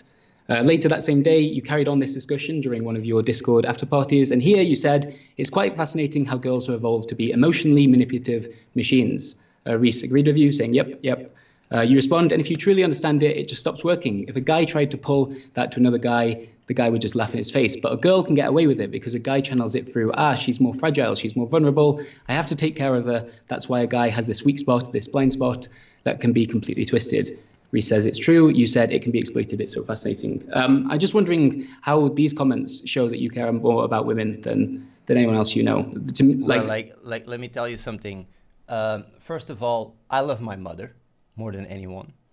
And when it comes down to my personal relationships with women, I also treat them with respect and the way I would like to be treated myself. Aside from what my experiences have taught me. And when it comes down to my experiences, like what you're saying right now, right, about emotional, manipulative, and all that stuff, Maral told me these things. I'm not even saying as an anonymous source. She told me they're very, very talented at pushing the right buttons. I can say everything you just said in different words, and then you would just even agree with me. The difference is that you're trying to, make it sound like I'm this evil guy, and you use like certain very emotional loaded words because that's your intent, that's your agenda. You don't care about the truth. You truly know that there is no fire. You know it, but you don't care. Is it because you got triggered with my real talk at one point and you were watching the stream? I don't know, man. But like, honestly, like if you try to make me look bad and that's your intent and that's the only thing you care about and that's what you tunnel vision on, like, why do you even need my responses? Just make your piece and say whatever the fuck you want. That's how it works anyway. Why do you even want to hear me respond to any of your claims? Because I can talk you under the table for each one of them. You know what you're doing. It's like when I say like, oh yeah, emotional, manipulative, this and that, and like, oh yeah, the way you say it in the tone or whatever the fuck, like when it comes down to relationships and when it comes down to relationships between man and woman or whatever, right? It's about trying to understand it. It's not about, finding labels and judge it. It's about understanding our nature, understanding where we came from, understanding why we work, how we work. And the thing is like there is nothing wrong about trying to figure it out. Maybe I'm wrong. Maybe I'm right. I'm not trying to just to say these things as absolutes at all. It's just my ability or my way of trying to understand. And there is differences between women and men, even though I believe they're fundamentally equal. There is differences, and the way a woman grows up and the way a man grows up is fundamentally different. And it's just for me very fascinating to see how the world and how a woman experiences the world is so different that I can't even relate to it. I can't even understand it. And if I didn't get told like, oh yeah, we can manipulate and all that stuff, if I get that told, then obviously it shakes up my paradigm. What's wrong with that? Then I talk about it on the stream, but I'm always open to hear otherwise. But at this point, you make a pretty good case about emotional manipulation use, so maybe I should review it and also, add Chris to that equation, because you're actually also a little bit emotionally manipulative. And the extent to which you go, even now on the stream getting exposed and stuff, I gotta say, I didn't know that you would go to that extent, but keep on going. You can keep going. What's your next thing? Let's go. I don't think you, again, answered my question there. I'm pointing out that this stuff that you say, you obviously have an audience that listens to you and takes what you say very seriously, so much so that people come and, join your group and work with you. They are like, do you not feel you have a responsibility when you say something like, it's quite fascinating how girls are evolved to be emotionally manipulative machines, which is just something you said. I'm not taking that out of context. You have an audience that is listening to that, an audience of mostly guys, but some women who are going to hear that and internalize it because it's you saying it. Do you not think there's a problem with that? But the thing is, though, the way you are bringing it up is like as I'm stating it as an absolute truth.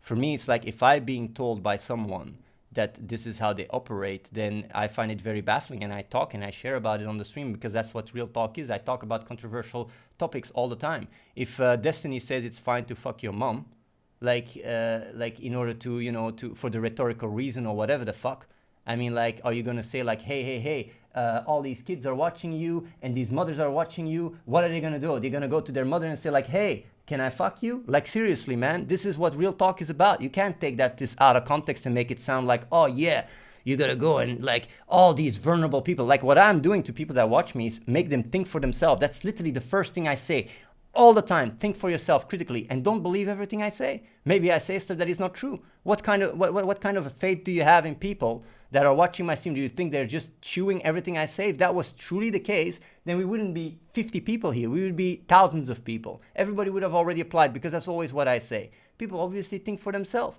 And I bring a show, real talk. Do I have to really, defend every single topic, every single standpoint that I take for the sake of, gymnastic or whatever? I like to think. I like to think about taboos. I like to be challenged, and that's the thing. I change my opinion all the time. So if it comes about these emotional manipulative machines or whatever, like I would love to, to get challenged. And I do know that it's not that simple. Like you're putting it in that context because you take it out of context again. But hey, nothing is new here. But like on top of that, when it comes down to that, like I don't think they're just emotional manipulation machines. And I wouldn't even call it manipulation. I would just say they have been evolved way more to be emotionally capable of being able to get what they want. And that's how it works. And that is because that's what I've been told.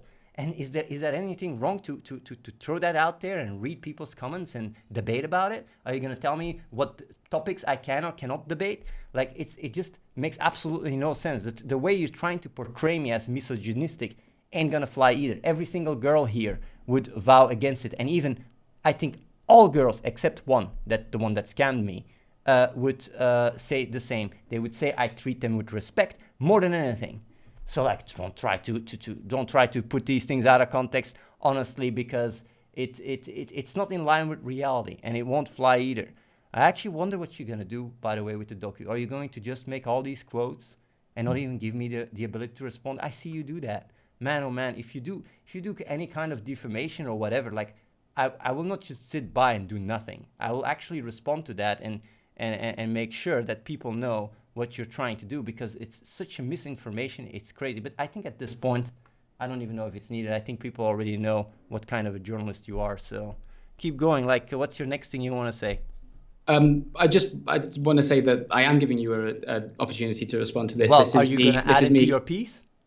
We are going to look at the whole thing and see what is. So you're not going to try to change the piece to make me look like a misogynistic guy saying the stuff in Discord, and then, you know, well, that's what you're I feel going like to do. You're talking about me slightly here. We haven't actually started on putting our piece together. This interview is a part of that. I'm just simply asking you, are those comments that you said, in your view, sexist, and do you think you have a responsibility, given the audience that you have, to be careful when you say things like that? I've given you the chance to respond to them. Yeah, and I did respond to it in full context, and I wonder if you're going to give that context in your documentary, or if you're just going to put that and say, we asked him to respond, but he was just like trying to justify it. I think that we are recording this, both of us are recording this conversation. We're doing the most we can here to be as transparent as possible about the interview. But the thing is, you got to understand, if you come out with a piece and take things out of context, you know how it works. These things spread, and before you can even get to it, it's already like the damage is done. So do you think that everybody's just going to look at the both parts? That's not how the internet works. Like, things live their own life. Do you know how much, Hillary Clinton during the campaign with fake Facebook ads has lost support, and people sharing stuff that was just not true? The entire Pizzagate, you know about that? So did they listen to the other side? It doesn't work like that, and you know that very well. You have a responsibility to represent the facts the way they are, and if you want to say you're a journalist with integrity, that's what you do. And you have a very good view. You see what I'm doing, and you keep trying. You keep trying to make it personal. You know what you're saying is just a hit piece. You know it. You're fully aware of that. How can you keep talking and pretending that that's not the case? How can you stand here and just, assume like, yeah, I'm actually being really, honest about what I literally debunk everything. Reese is here. He debunks everything. And still you're taking quotes, try to take them out of context. What's your problem, man? Like, you're really so hard after, like, if you really want to make a hit piece, can't you just pick someone, that doesn't raise so much money for the kids? At least the damage that it does, even there, you shouldn't be doing it. You should just not be doing this, man. But hey, whatever. What's your next thing? I know where this is going in terms of like your hit piece, but it's fine, man. I just hope you will have the integrity to present the truth without your biased lens, as people can see here. This text, right, that you try to contextualize your entire attitude in this interview shows that's just, you just think I'm a bad guy. You think I'm a baddie. Do you think I'm a bad person? I'm just asking questions. But can I ask you a question? Do you think I'm a bad person, Chris? I think, given that you've already mentioned the threat of defamation, I'm not here to make statements about you. I'm here to ask questions. But can you just answer this one question? Do you think I'm a bad person, Chris? I don't know. That's why I want to ask you these questions. So when you sent that to Katarina, you didn't think I was a bad person? I've already explained the context of this. I'm going to move on to the next question here, because I haven't had a chance to speak in a little while. Okay, so let's move on to neurospinozism. I'm a little confused about this topic, given that initially I heard you talk about how you wanted to establish the group as a charity but couldn't, so you created a religion instead. I didn't. Reese did. But yeah, go ahead. Okay, yeah, sorry, yeah. Reese created the religion, but as a group, I mean that. So that sort of makes it sound like a loophole or something. But if you go on your website, look, as in you wanted to create a charity but couldn't, so you created a religion instead. But that's not a loophole. Like, this is what you're doing right now. This is proper defamation. This is not loophole at all. Like, people come over here and follow, their understanding in reality to put it into practice, and that's what they believe in. This is literally like, there is nothing we did that is against the law. It's perfect. Actually, a religion is more fitting than a charity. But the reason why we didn't want to take a religion to begin with is because we were afraid of the backlash. But the religion is actually more fitting. It's not a loophole. So don't say it's a loophole, man. This is fully legally in order. and it also represents and really reflects in people what they're doing here. People come over here, work, do volunteer work all day long because of their belief. What is that? More than a religion, believing in their ability to have an impact. So don't call it a loophole. So go ahead. And so do you still believe in clicking then? Well, the thing is with clicking, with the entire clicking part, I have to say, right, I can admit that I made mistakes, and the way I went really very strong on that one, even though a lot of it was also a show. I could have done it better, definitely, and I also think that this clicking stuff might have caused, and I already said that as well, even in this building, it caused like groups, people saying I was clicking, and you had the non-clickers and the clickers, and we were very, very against that. Like Reese and me, we were very like, you cannot go and label and group people. But yeah, like we realized that this kind of psychological mechanics very quickly result in tribal mechanics and people labeling each other and stuff. And at a certain point, it was quite unhealthy environment in that regards. In retrospect, I would have done things very differently. We tried to really address it as much as we could internally and even on the stream. And we have, since then taken a much more chill approach.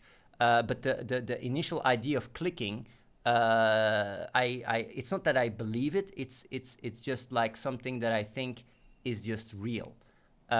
Because there is studies about, paradigm shifts and stuff and the ability to initiate it and stuff. It's not just something out of the blue. And but of course, the way I went about it was way too binary, and I should have done it in a better way. And in retrospect, it's a lesson I've learned, and that's how life goes. I try to do my best, and I try to learn from the mistakes and keep going. So on a personal level, do you still consider that you have clicked, though? I guess is what I was asking. Well, the thing is, though, when it comes down to that, I myself, like, I don't really think in these kind of concepts. Like, I don't think in like clicking or this or that. I just wake up and I do what I gotta do. And my entire life, actually, I've been very cognitive. And when I was a kid, maybe not, obviously, because then you're not that cognitive developed. But as I got into my puberty, I was very cognitive, and there's an entire history for that. But I also think it's because I'm aphantasic. It's something I realized 4 months ago, where I don't think in images. It's a condition that some people have. It's a small percentage of the population that has it, and I think that what enabled me to be more rational and more cognitive. And I think that's for a big reason why I've always been clear-headed the way I am. So like for me, it's always been about what works. Like, I don't really care about clicking or Zen or Buddhism or whatever. Like, just want good in the world. Like, at the end of the day, reality defines how people live. And so like, I wouldn't say I'm clicked or I'm not clicked, because the sole idea of identifying with something is already makes no sense, because you just are what you are and accepting that. But for me, it's always been a very big struggle to communicate my state and the way I think to people that watch the stream. And I've tried many different times, like, because you're talking about clicking, but clicking is just one way of saying it. In the past, it was making sense. It's about making sense, It's about having an honest relationship with reality. It's about having honest, like, if you look at the real talks in the podcast, which are online and all available, some of them are really quite harsh, but like, it's just, trying out what works. Some people said it worked, the more aggressive approach. Some people said it didn't. So I've been trying out many different things, but it's just about having an honest relationship with yourself and just doing what is right, and that's it. And you can call it whatever.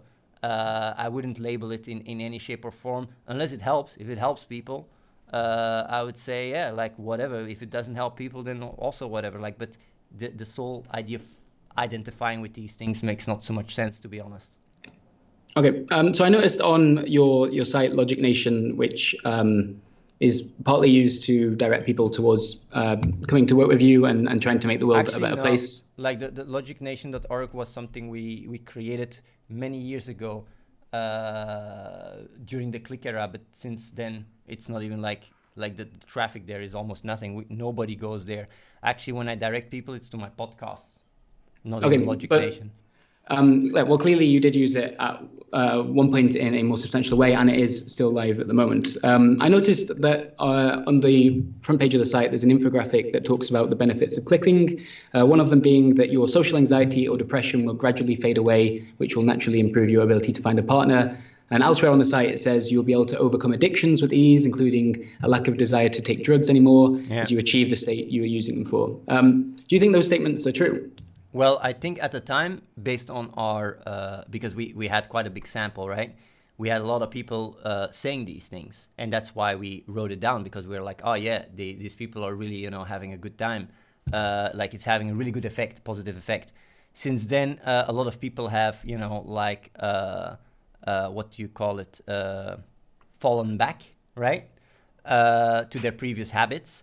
But we've never really even put the time and effort in updating that page because nobody visits it. And the reason why it's still up there is because we don't want to hide it away. We don't want to remove evidence or whatever. Like, we don't care. Like, this was a certain period in our time and that's it. So there are certain claims there that are definitely not representative with reality. And that is also why I'm not, in any shape or form telling people to go there.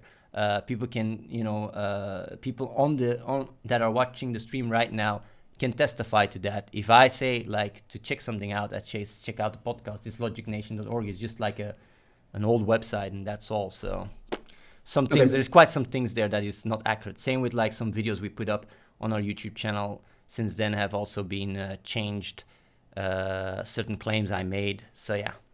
Yeah, I'm still interested in that site because you did use it in a much more substantial way at one point, and as I said, it still is up without any disclaimers about the fact that you may have moved on from that. Having read through the testimonials on Logic Nation from people who have clicked, we found that something like 45% of the people mentioned that clicking can be the solution to either anxiety, depression, social isolation, or low self-esteem. In some cases, they'd mention all four of those things. I'm wondering, are you concerned at all that people who read those testimonials could be led to believe that clicking is the cure to their mental health issues rather than going to seek a professional? That's a long stretch, but hey, I'll answer your question. I mean, it's people testimonies. I didn't even check them. If people just go on a forum and talk about these things, what are you gonna say? You say like, hey, are you taking away their? I mean, there's so much stuff out there about crystals or whatever the fuck. Like, people have the right to say what their own experience is. So if you want to address this, you should address it to each single one of these people that has been testifying. I guess it's been a big source of you to know also who came over to contact them. We don't try to hide it. I mean, like, some people go through certain phases in their lives, and I mean, I'm not saying like, hey, you shouldn't, like, even when it comes down to the stream, I always clearly state that that people should, like, when it comes down to, like, that I'm not a doctor. I'm not a doctor, even when it comes down to depression. I do know that even when it comes down to depression, there's a big part in depression that has to do with, social validation and stuff. But there's also a part that is serious, where people literally have a chemical imbalance and such, and these things have to be taken serious. And it's important to find the root, to find the symptoms. But if not, you can always, check out with professionals. But even then, it's important for people to be aware that even checking with professionals will not always be the answer. If that was the case, then obviously everybody would be cured of depression and we wouldn't have the issue. It's like, sometimes, people have to also find a solution within themselves. And as far as I know, when it comes down to depression and people with depression cases, a lot of the times it's it's a realization. It's a way where they take their life into hands that has made the biggest impact. Of course, I just try to inspire and help people out, and I also know it's a big part, lack of purpose, lack of meaning, and also the society and people feeling very lonely. And I try to address these topics, even though they're hard. I address them on the stream. And I bet you can, you can take one thing or another thing or many things out of context to make it sound like depression is not a serious thing.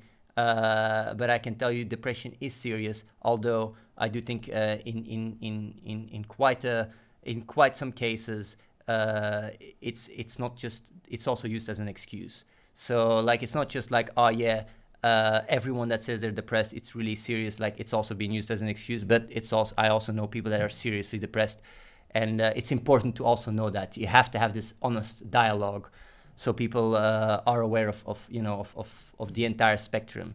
Because I don't like to just go like, oh yeah, I'm depressed, and now suddenly whoa, all hands on deck. Like, it's important to also contextualize these things and see how you can properly help people. And the truth is one of the best remedies that I know when it comes down to these things, finding the truth, finding the cause. So yeah, when you say like, oh yeah, people reading this test on me, no monies and stuff, I mean, like, it's what people said. I mean, I was not even involved so much in that website. I wrote part of it, and that's it. Like, most of these things, I mean, it's really, there's a lot of stuff happening in here. And also at that time, like with Logic Nation, it was very decentralized. This place was very decentralized. There were some people working on their own poker stuff where they, like had some, like, I don't know, they were working on certain tools and shit. I told them, don't do anything illegal, but I don't even fucking know what they were doing. There were people working on website about psychology and like how to help people through love. There were people that were working on the logicnation.org. There were people that were working on even going to places to talk to people and stuff. Like, I didn't know what was happening, and Logic Nation was a project of a few people. So, I mean, like I said, it comes back to the bottom. I'm not the boss. It's like you're trying to make it sound like I'm the one that is, controlling everything. It's not like that. I'm just doing my stuff, and if you want to talk to the boss, you talk to Reese. Okay. So you mentioned that, yeah, some of the stuff on Logic Nation, isn't necessarily related to you. But here's a quote from episode 75 of your Real Talk podcast, in which you said, people can come over here. We have the building. We can provide everything. People can come over here, work with us to change the fucking world. The first thing, obviously, is spreading the awareness, because when people have this awareness, they just start working and making a difference and having an impact. And the funny thing, you feel more stable and more in balance with yourself than ever. If you are depressed, depression is gone. You know depression, you deserve depression. After knowing this, you deserve it, because depression is merely you being attached to how you feel and your own experience. If you chase your own experience, knowing that it kills people, you're in action, then maybe you do deserve it. That is an example of you yourself having talked about depression and speaking as what sounds to be like almost an authority there about other people's mental health. It's actually... I just wondered, you said that, maybe Logic Nation maybe needs updating and you weren't so involved with it. But here's an example of you literally saying to people, if they come and work with you, their depression will be gone. But I want to ask you a question, right? Just out of curiosity. Do you think I'm the one editing these podcasts and approving them? I have no idea how that works. I'm just asking you about something you have said here. No. You're asking about something that has been edited in a podcast by someone here. That's what you're talking about. Okay. So you don't even know the full context. Sure. Well, then what is that context? Well, I'm not even talking about depression as a whole in that regards. And even when it comes down to the very aggressive approach during the click, which I already talked about before, I was way too aggressive in the way I expressed myself, because I compared it to how like the inaction of people. I compared that to like a kid in the basement that is in your basement, and you need to find the key to open the door. And you're playing video games, do you feel like finding the key? And people say like, yeah, obviously, because, else I'm responsible. So like, okay, like, what if it's very uncomfortable to find that key? What would you do? And it was in that context where, like, if you find it that inaction makes you, responsible for that kid dying, then what is the difference with a kid in Africa where you going out of your comfort can save it? And that's the thing with Real Talk. Real Talk is a very confrontational show that makes people reflect and question certain ethical things. And if you even go to Destiny's stream, he can also sometimes say things that are very controversial, and a lot of this. Okay, but I'm not talking about either Reese or Destiny. I'm talking about something that you said here, which is, if you're depressed, depression is gone. You know depression, you deserve depression. That is a very blatant set of sentences that I'm asking, like, do you think you have the authority to say that? No, what I would say is that, like, this, I need to hear the full context of the VOD. Because there is no part in me that actually believes that. Okay. So I would like to see the full context of that VOD, so I can hear the context, so I can give you a proper answer. Because, like I said, these things are just being edited, and people that are here, like they don't get instructions how to edit. It might as well just be a viewer. And if you go around and you check out VODs on YouTube, there is stuff there that I say that sounds absolutely insane. It's like the part where I say like, oh yeah, I don't care about kids dying in Africa. That actually was part of the reason why I got banned. And then afterwards I had a lot more context. If someone here is editing a podcast and he hears some or doesn't see something is very structured afterwards, they just cut it out. So I would like to hear the full context to give you a proper answer to this question. And it's not deflecting at all. Like, I obviously do not believe that, people deserve this depression at all, because it's really serious. And I would like to, know the full context so I can give you a proper answer, because I'm not the kind of guy that, that likes to wiggle around or whatever. Not that kind of guy. Not that kind of guy at all. So are you saying the full context within the podcast that was published, or the full context within the podcast before it was edited? No, like, I want to see the full podcast where I said it, to know what Okay. came before and what came after. I thought I gave you quite a long quote there, to be honest. No, but that is in the podcast. The podcast is heavily edited. Okay. Like, But it's like 5 hours turned into 20 minutes. I mean, like, I need to know the entire context. well, okay, I guess to keep it more general then, do you think you have a responsibility to be careful with the things that you say in these podcasts, or the way that they end up being published to the public? Because there are people listening. Some of them will have depression and will be looking to you some to people this as an answer. The people that would have depression and watch my streams, I do believe that I have helped quite some people with depression. Of course, you will also have people that say that maybe cause depression, but it's very hard for me. I just have good intent. I do a real talk podcast, and yeah, sometimes I say stuff that maybe can push people to one end or to another end, but I always have the best intent. And when it comes down to these things, I would say that if people don't like the show, they just don't check it out. It's a controversial topics where I talk, and I'm very very real, very hard, and I say stuff that can be sometimes very controversial, but at the same time, I'm always open to be challenged. And do I have a responsibility towards my viewers when I do real talk? Well, I got to be careful, of course, but I would say the most carefulness comes from the political correct climate that we come from, rather than what I say, because I think when it comes down to what I say and real talk, I think I should be able to discuss any topics I would like to discuss, and be confronted by any inaccuracies, just like now during the stream. I mean, like, I think this is okay. I mean, it's okay that you try to find flaws in what I say, and these things should be able to be discussed just as much as you bring it up and you quote it. You can quote it, you can talk about it, I can respond. There's nothing, wrong about it. And I think this discourse should be able to be there, definitely when it's done with an intent to learn, to grow, and to do good in the world. Of course, you can start questioning when it's about censorship or, hate speech or whatever, what the ripple effects are in there. But when it comes down to my real talk podcast, I've literally have, what is it?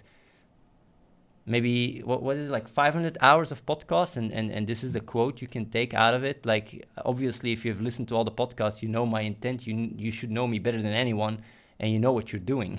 It's quite funny, but hey, maybe there's some other quotes that you can throw at me. Give it. Is there anything else? I just want to pick up on something you just said during the answer. You said that you've helped some people with depression, you think, that have listened to the podcast, but you've also, some people might have had their depression caused by your podcast. Is that what you said? No, what I said is that I might have helped people with the depression, but I also might have made it worse. I don't know. Who am I to make the claim and say everybody that listens to me will just be better off? I can't say that, because there's definitely people I know, even in the chat, that said that I really fucked with their head. But that has, even in that regards, that has more to do with the inner conflict that is caused because of the reality of how shitty the world is, and their inability or their inaction, rather than what I say, or rather me saying it. Because a lot of internal conflict has to do with the extent to which you are, you know, you are your worldview makes sense. And then when there's this guy on the internet that is talking how much difference you can make and how you can save lives and stuff, and you're just, you know, playing video games all day, I'm quite sure certain people might have caused, you know, quite some inner conflict, but it's never been my goal to cause the inner conflict. My goal is for people to just be inspired to do good in the world, and that's it. So I'm not going to be the one stating that I've only helped people. I definitely think there's been people that have been negatively affected by my talks, and I'm sorry for that. I that's not my intent, but it's just like, it's part of, you know, reaching a big audience. It's almost like it's very hard to do good for everyone. And if I could, let me know how, and I'll do it. If I can really, you know, inspire people to do good in the world and everything, and take a different approach, I would gladly adopt it, because I'm just trying to do what works. And I've had stages in the way I come across that were much more harsh. I would even say on a certain level, even bully. I would gladly admit that years ago during the click period, and I've come a long way, and I've learned from these mistakes, and I've become a lot better at expressing myself and being, you know, moderate. So you just mentioned that, you know, you've had people even in the chat saying that you've messed with their head, but then it's you went on to by the sounds of it, sort of blame it on them. Do you not feel that you have a responsibility to be careful with the words that you use and the way that you talk to this audience, if you have the capability of messing with someone's head that's listening to you? Well, the thing is, though, like, if I was able to go inside people's heads and help them, then I would definitely do that. Like, for me, I don't want people in any shape or form to be worse off after they saw what I have to say compared to before.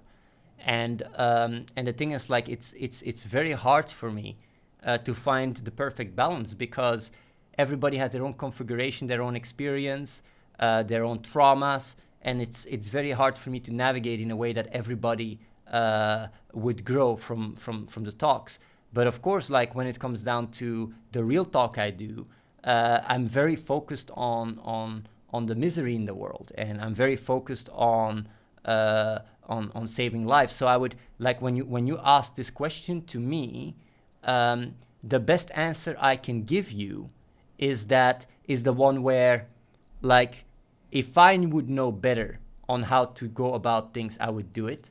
So, like, of course, I'm very aware and do my best.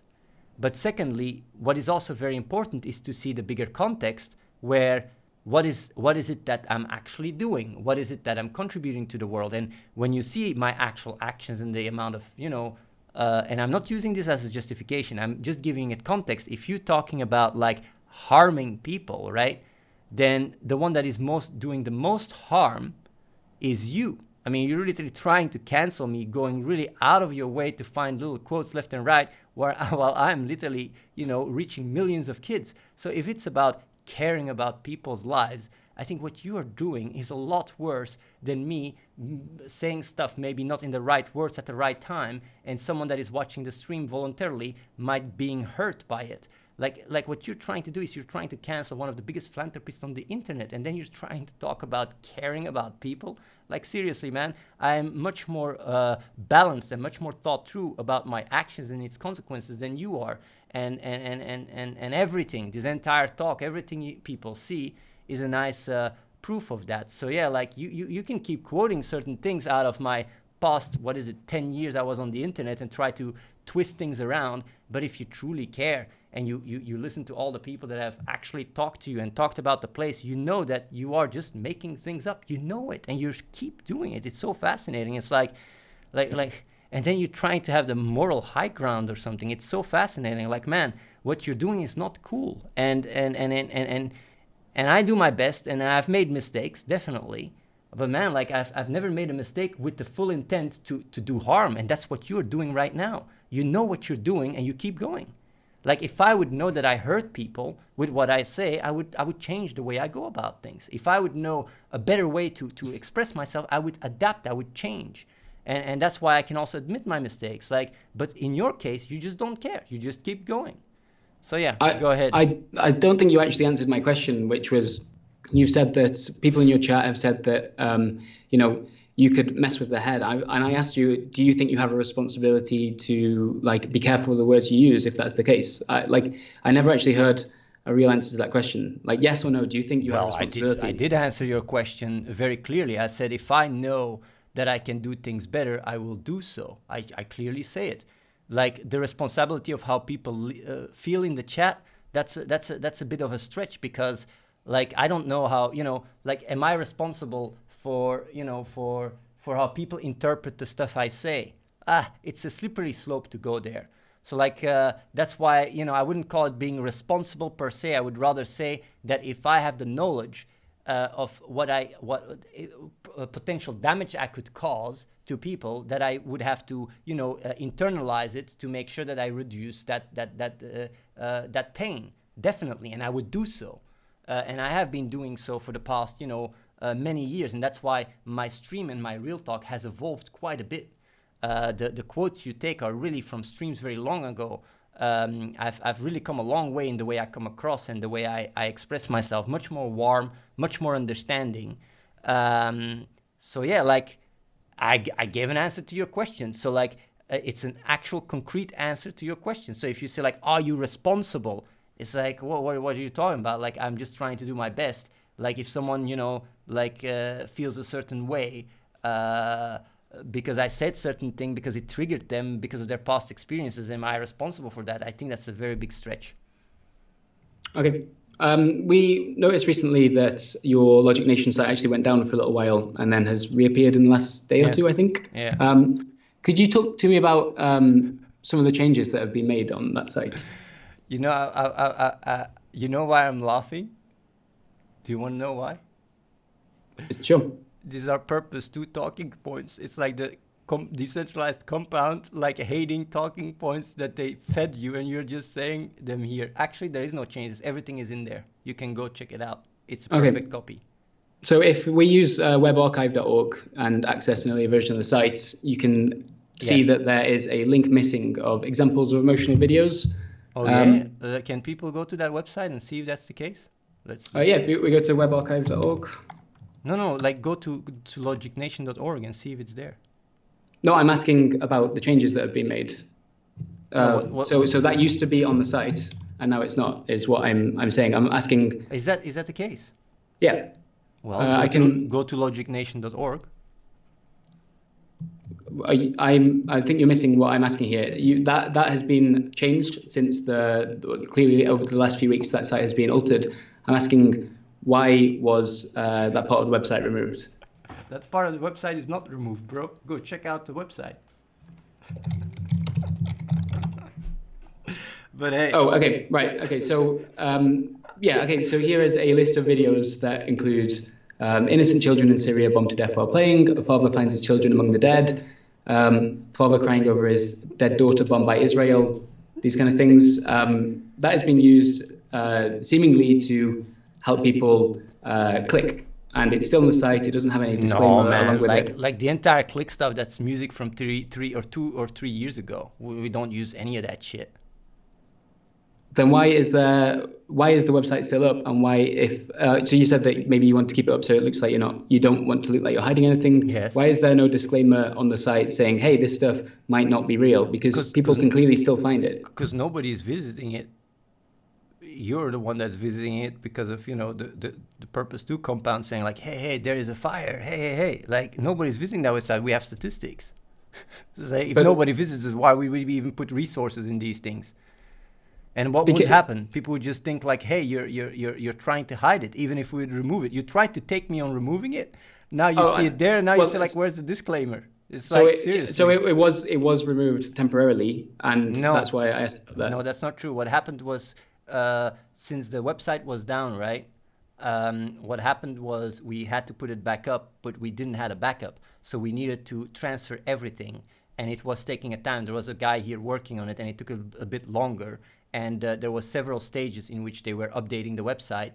And that part was, he was just looking at all the videos because we didn't have a backup. And that's why we had to do it all manually again. And that's it. So we fixed that, and there was no. So why was but when the page went back up, it seemed like that was the only link. No, there was also testimonies. testimonies and the videos were not there So initially. it was an older version of it was just an older version of the site that hadn't had those things added to it The yet. thing is, the thing is that like the testimonies requires a lot of what is it called, pacing and stuff, because if you just copy it, like it's very chaotic. It has to be, you know, properly structured. And the videos, the actual video links, we didn't have access, so we had to go and look at all the videos, and that was the work that delayed it a little bit, but it's all there. So how do you feel about those videos being on the sites? I think it's good. Even though it's linking people to some pretty traumatic scenes. Man, that's the reality. It's like if you go to YouTube and you Google for these videos and you find them, you don't want to see the truth. You don't want to see what is happening out there. You want everything to be cozy. I mean, that's the reality. That's actually happening to kids, and that's what I'm trying to make a difference about. So you're trying to make it about how you feel. How do these people in these videos feel? It's a little bit selfish of you to try and say like, hey, be very careful. I don't want to see, you know, what shit place the world is. Can you just keep me in this little bubble? I mean, like seriously, like people that want to see these things, there's a lot worse things. These videos are actually not that bad as well. They're not that bad. I can show you some videos that are really gore. Well, you know, obviously, like ISIS videos and stuff that are insanely bad. This is more about the emotion that people go through. Every single one of these videos, it's not focused on gore or anything, but it's a reality. And I think it's good that people are aware of these things, because it basically makes them more aware of the change they can have in other people's lives. So don't try to switch it around and make it how this site isn't feel. just about you know, showing people reality. It's showing these videos with the intent being that you want these people to click. The people on this site, the whole thing is built around these 4 steps to logic as your new core value, and that you yourself will click. What I'm asking is, do you feel comfortable that those videos are being used to promote what is your ideology? Well, I wouldn't say it like that. First of all, when it comes down to the click, we have really been moving away from it. I mean, everybody in the chat can testify to that. And like when it comes down to the videos per se, just independently, it's fine to have there. And what we're just trying, well, when we made the website, what we wanted people to be aware of is, I don't even know what the context is where these videos are being used. I would actually have to check it out, because I'm not even the one that made the website. Like, let me see. I didn't even go and you know, and check it. Let me. But I mean, see. Your religion is referred to as Athenism on this site. Like, you are inherently linked to it. That's why I'm asking you. How do you mean? Well, the official name of the religion is Neurospinocism. I know, but on the site it says AKA Athenism. I feel like the only reason why it's called Athenism on the website is because it creates a lot of extra awareness around it, because people go like, whoa, Athene created a religion. It's just like all PR tricks. That's all. It's not because, like, if you look at the official name of the religion, it's Neurospinocism. There's nothing Athenism towards it. It's just a way so it gets spread on, you know, on Forsen Reddit or whatever. It's a marketing trick. But let me quickly see in what context that has been used, what you're saying. I would like to know that. Okay. Help and guidance, logical knowledge, Athene guides, why thinking probability is good, emotional intelligence guide, examples of emotional videos showing tragedies in the world. Okay, so how is that link connected to you gotta click? Can you tell me that? I mean, it's 2 paragraphs away from 4 steps to logic as your new core value. Next to it is a 4 simple steps infographic showing how to click. Yeah. But where does it say you gotta watch the videos to click? Where does it say that? I mean, it's on a website that is built around clicking. That is the whole purpose of the site. You can't make that statement. So because the video is about clicking, every single thing there is, you know, a way to make you click. That's a little bit like a very long stretch. This is just for this link has to do with people putting things into context and understanding what is wrong in the world. That's all. Like, this is not connected at all with, oh, watch these and you're gonna click. Like, seriously, man. Like, this is just connected to giving people perspective. It's like if we would put here a video about how animals get slaughtered because vegetarianism, veganism, you know, or plant-based diet is something to consider, right? Are you going to go like, hey, like that video there, you know, that video there, like in this is to make you click? It's like, man, seriously, it just gives people perspective. It's a long stretch to try and connect everything to clicking, everything. Every single testimony is also so people can click. I mean, like, people just made these testimonies and we copy pasted them literally from the Reddit. It's like this But is they, really, but they're inherently being used as marketing here. They're testimonials of clicking. No, Like they're people not. are reading They're them to understand what clicking is like. But this I is don't not understand about this. how on a website about clicking But this you is not like this stuff about isn't this, related to but the it. thing is, like, that's the thing. You're trying to turn it into a conspiracy where we try to make people click and all that stuff. Like these things, right, are very decentralized. It is not me going around and trying to direct it all. So is it a conspiracy now? Now we as a group are trying to make other people click. I mean, all my viewers have, like, the entire clicking part is just passé. It's old news, bro.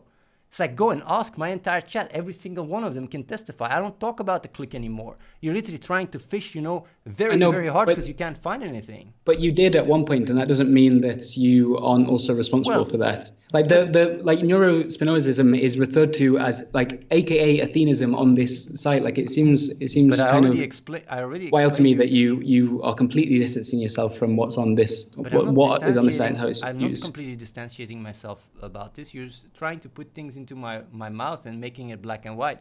The reason why we called it Athenism, it was a very strategic move because it creates people to talk about it. That's it.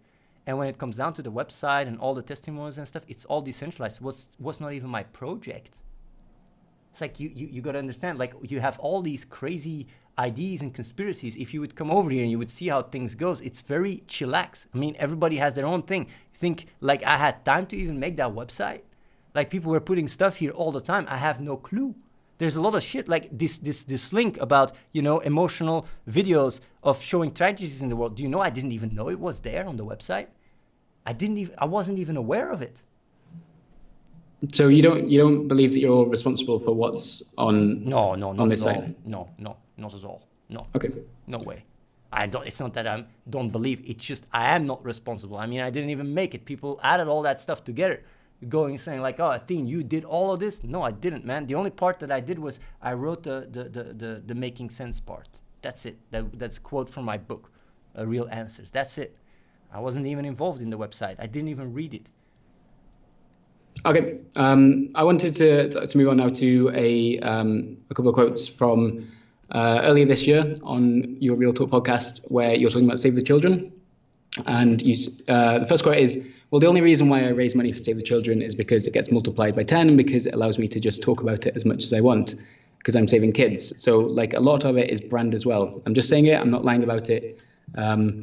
It's like if I say that I raise more than $23 million for children in need, that gets me a lot more people to actually be interested in what I have to say. And then there's another quote from a stream this month, which is, it's something that nobody can criticize. Saving kids' lives, it's hard to argue with that one. So Save the Children is merely a tool. Saving lives is merely a tool to achieve the goal. The most important thing when it comes down to having the biggest impact is to organize yourself, to have like-minded people around you. This is by far the most important thing. So my question based on those two quotes is that you mentioned, like, in both these occasions that Save the Children is a tool for you and a way to build a larger audience. Does that mean, as well as like getting people interested in your other altruistic projects, you're also using the charity here as a marketing tool to get people to listen to your philosophy, your ethics, your ideology, that kind of thing? Well, no, that's not true. I'm not using it as a tool for people to listen to me. For me, it's like it's a tool because what it's about moving humanity forward in the most effective manner. And there's many ways of doing that. Like you can do research in cancer, you can research in AI. So what do you concretely do? But even before getting there, it's important to have a group in order to be able to delegate tasks, because I'm by myself. I can't do all these things. And that's what I meant. So you probably misunderstood what I meant. Like everything we do is a tool relative to helping humanity move forward. Including saving lives, including, Save the Children, including even what I say. But the most important thing is finding like-minded people and organize yourself so you can delegate, like, okay, these people can work on, machine learning, these people can work on saving lives, these people can working on that. So like, because by yourself, you can't do almost anything. So that's the thing. Like when I say tool, it is relative to the actual goal of helping humanity move forward. And even there, you could argue, like, what do you mean? Like, because at one point we won't even be humanity anymore. I mean, if we merge with technology, then what is it? Then we just drop everything? No, it's about literally moving forward as life itself in the most common sense.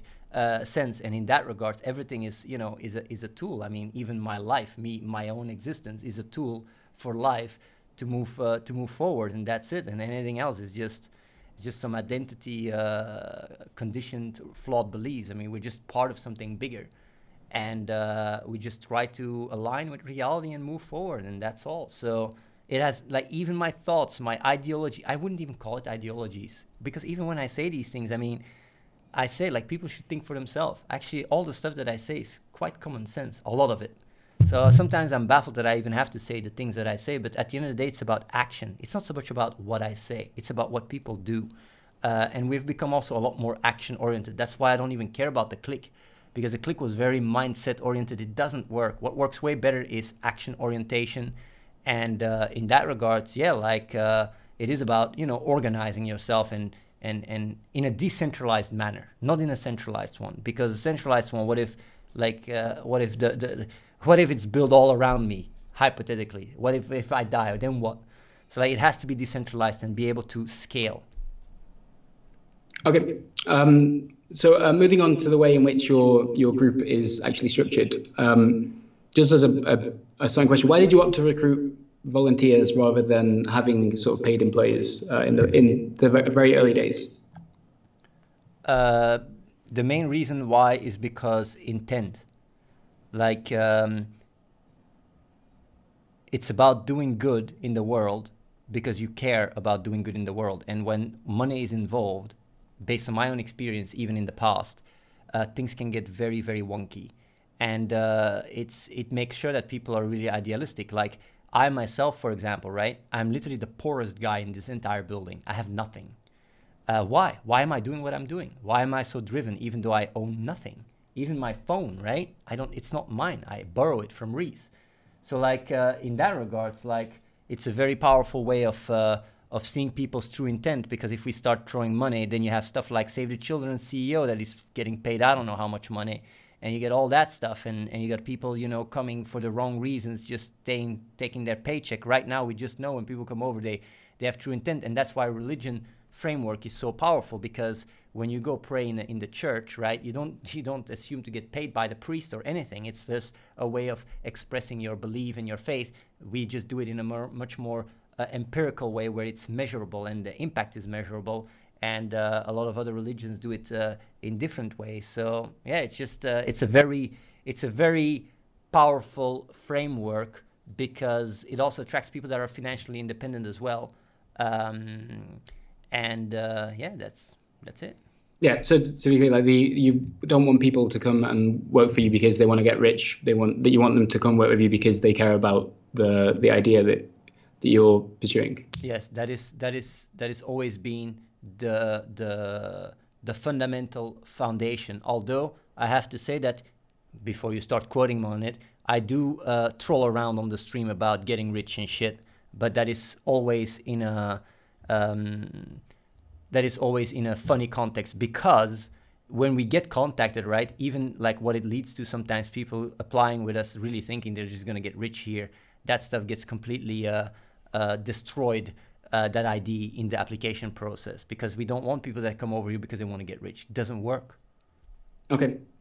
During a stream last year, you asked about whether it was fair that people worked for you, with you for free. And your response was, when you say coming here, working for me for free, do you know that every single person here has, and that is if purpose would be worth $2, has made more money? Like, there's people here that have made $1 million. Do you understand that or not? $1 million in 1 year.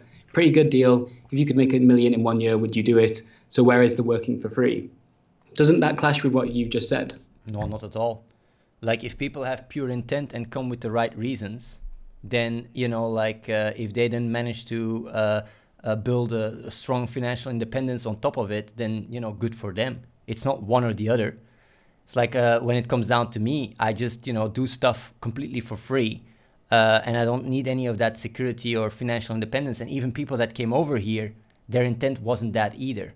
But it's just to debunk the argument that people say, like, oh, when people come over there is nothing to fall back on. That's not true. Like, if you are an organization, or like you are a religion or whatever, and people grow and the influence grows, that benefits everybody in the group.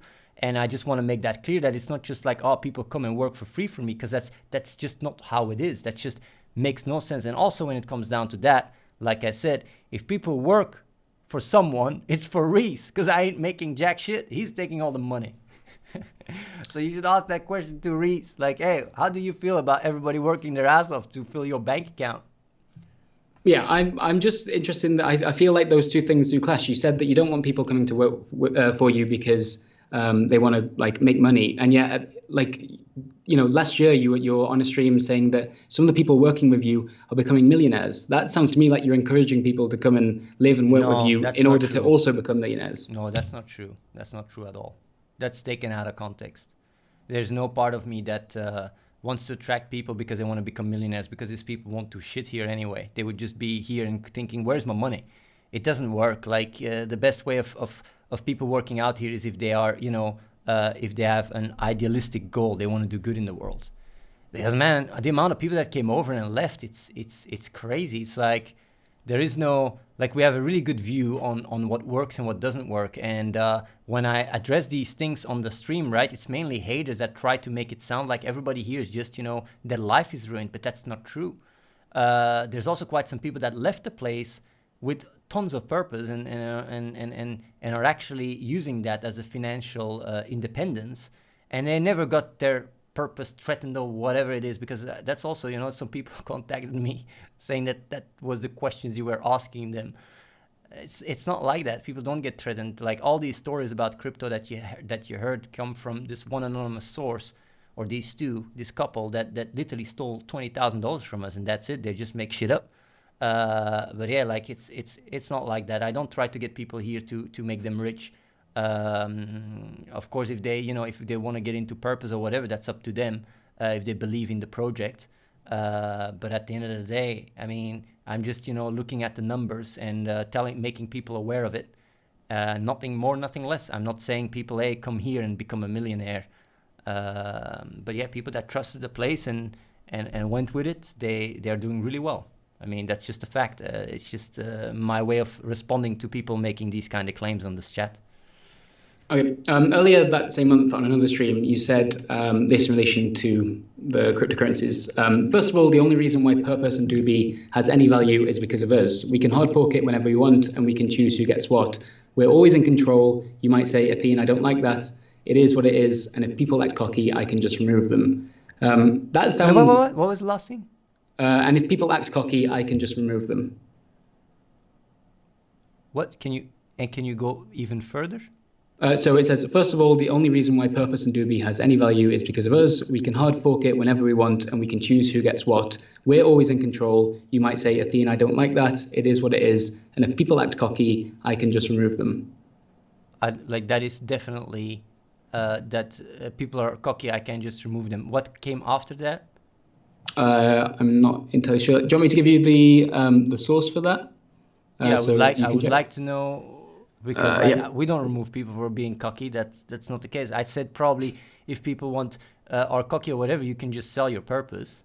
Okay, so it was on a theme live stream on the 12th of March 2018. I don't actually have a timestamp here, so I don't know if anyone will be able to find that. I told people to just sell it.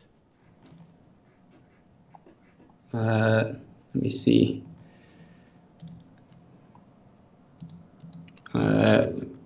One second. Let me see if I can play that for you. In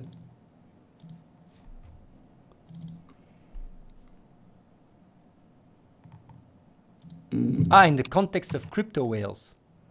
Right. Yes. Yeah. So I think you were talking about people in that have invested in the cryptocurrency within the chat. No. What was the context?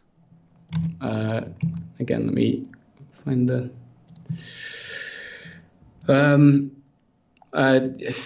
Later on, there's a quote from you where you say, I will tell you guys something else, by the way, because I told them in the end of the day, we're in control, we can hard fork or whatever. And Reese says, true that.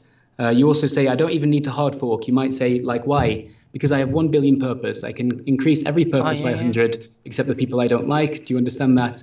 Buy wall goes from 250 to 2.5. Damn straight. Okay, there you Nothing go. else has to change. But the Everyone thing is, can though, just like, go and claim. okay, let's go. Okay, I get the context Does that now. make sense? Okay. Yeah, that makes a lot of sense. Because, the point I'm trying to make is if people don't trust me, then holding crypto won't do shit because I can do whatever. I can remove people, I can dilute it, I can do whatever I want. So at the end of the day, it is about trust. That's the point I was trying to make.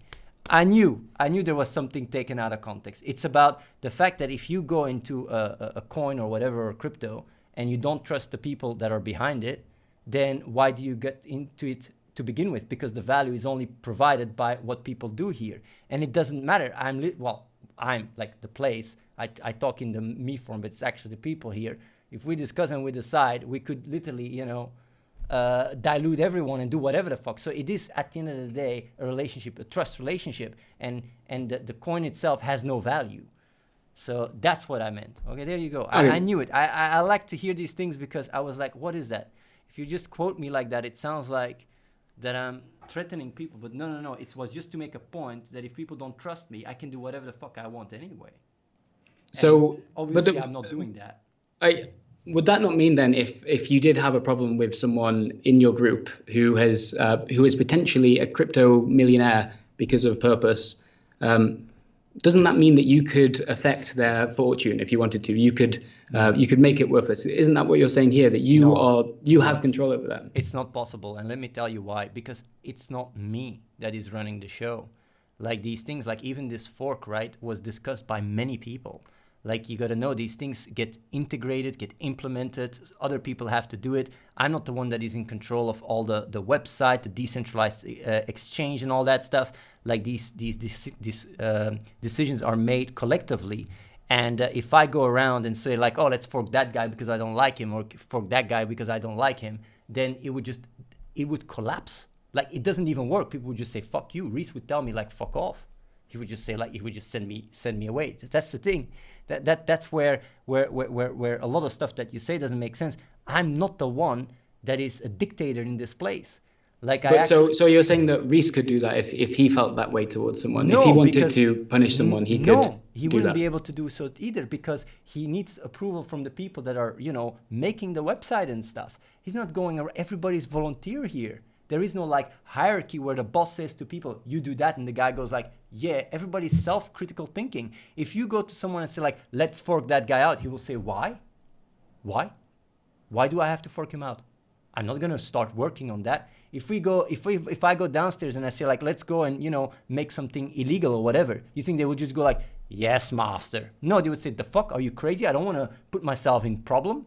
That's the thing. That's what you don't understand. Like this place is decentralized. There is no like one guy going around and calling the shots. And if you would be here, you would see that. You would see that with your own eyes. And instead of making these kind of, allegations, they would be much more moderate and you would have a much better understanding how the place works rather than sending these messages to people, making it sound like I'm manipulating all the young people here. Like these people wouldn't do it. They would not do it. But the thing is what Steve did, right? Because that's the anonymous source you're talking about. He literally scammed us for $20,000. And there's evidence of that.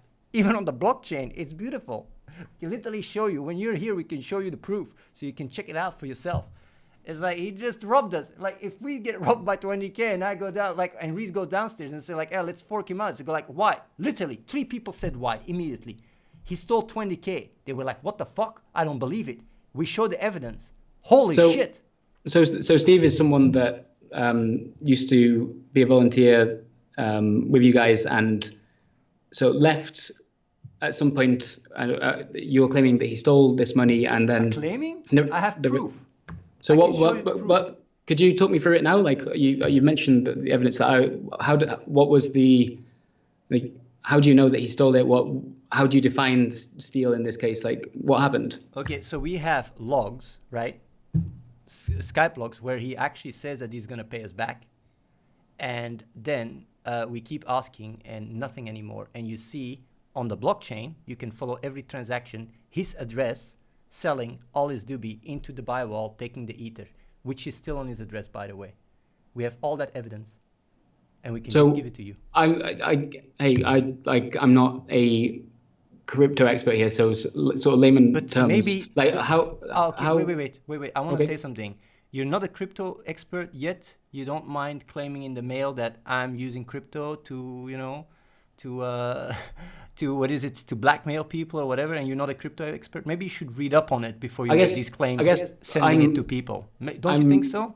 You should do a little bit of research. I'm seeing quotes from you. I'm seeing quotes from you that say, like, first of all, the only reason why Purpose and Doobie has any value is because of us. We can hard fork it whenever we want, and we can choose who gets what. We're always in control. You might say, Athene, I don't like that. It is what it is. And if people act cocky, I can just remove them.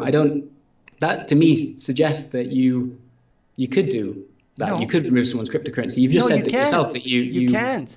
Like, do you know that nobody, right? Even the people that have that, you know, the original token, they still have it.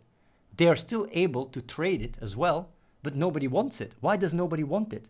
Because our projects don't run on it, but they still have it. We've never stolen one purpose from someone because we can't. That's how blockchain works. We just have our own other version, or literally updated version. And if people still want to go and believe in the first one, go ahead. But that's the point that I'm trying to make. If we as a group drop what we are doing, then the coin is worthless. If we don't do the pilot program in Uganda, which we have right now, by the way, just so you know, Doobie pilot program using blockchain, if we don't have all these things, if I don't keep my promise about integrating it in a game and making a game, then what is it? It's just air. And that's my point that I'm trying to make. So when you say like, oh, you can take it, no, you can't. You can't take crypto from someone else. What we can just do is we can make another coin and build on that. And if people still believe in the previous one, then they go ahead with that. And that's also what works sometimes that's also what sometimes happens in the Bitcoin community or the Ethereum community. When there is a fork, there's still like Ethereum original. I don't know if you know Ethereum classic. But what about this quote here? Just if you could explain it to me. There's a quote where you say, I don't even need to hard fork. You might say like, why? Because I have 1 billion purpose. Yes. I assume you're referring to Reese there. I can increase every purpose by 100 except the people I don't like. Yes. Do you understand that? Buy-wall goes from 250 to 2.5. Nothing else has changed. Yeah. Everybody can just go and claim. And those I don't like, they get wrecked. Can you explain to me how that isn't you being able to manipulate your own cryptocurrency to negatively affect people that you don't like? The important thing here is context, though.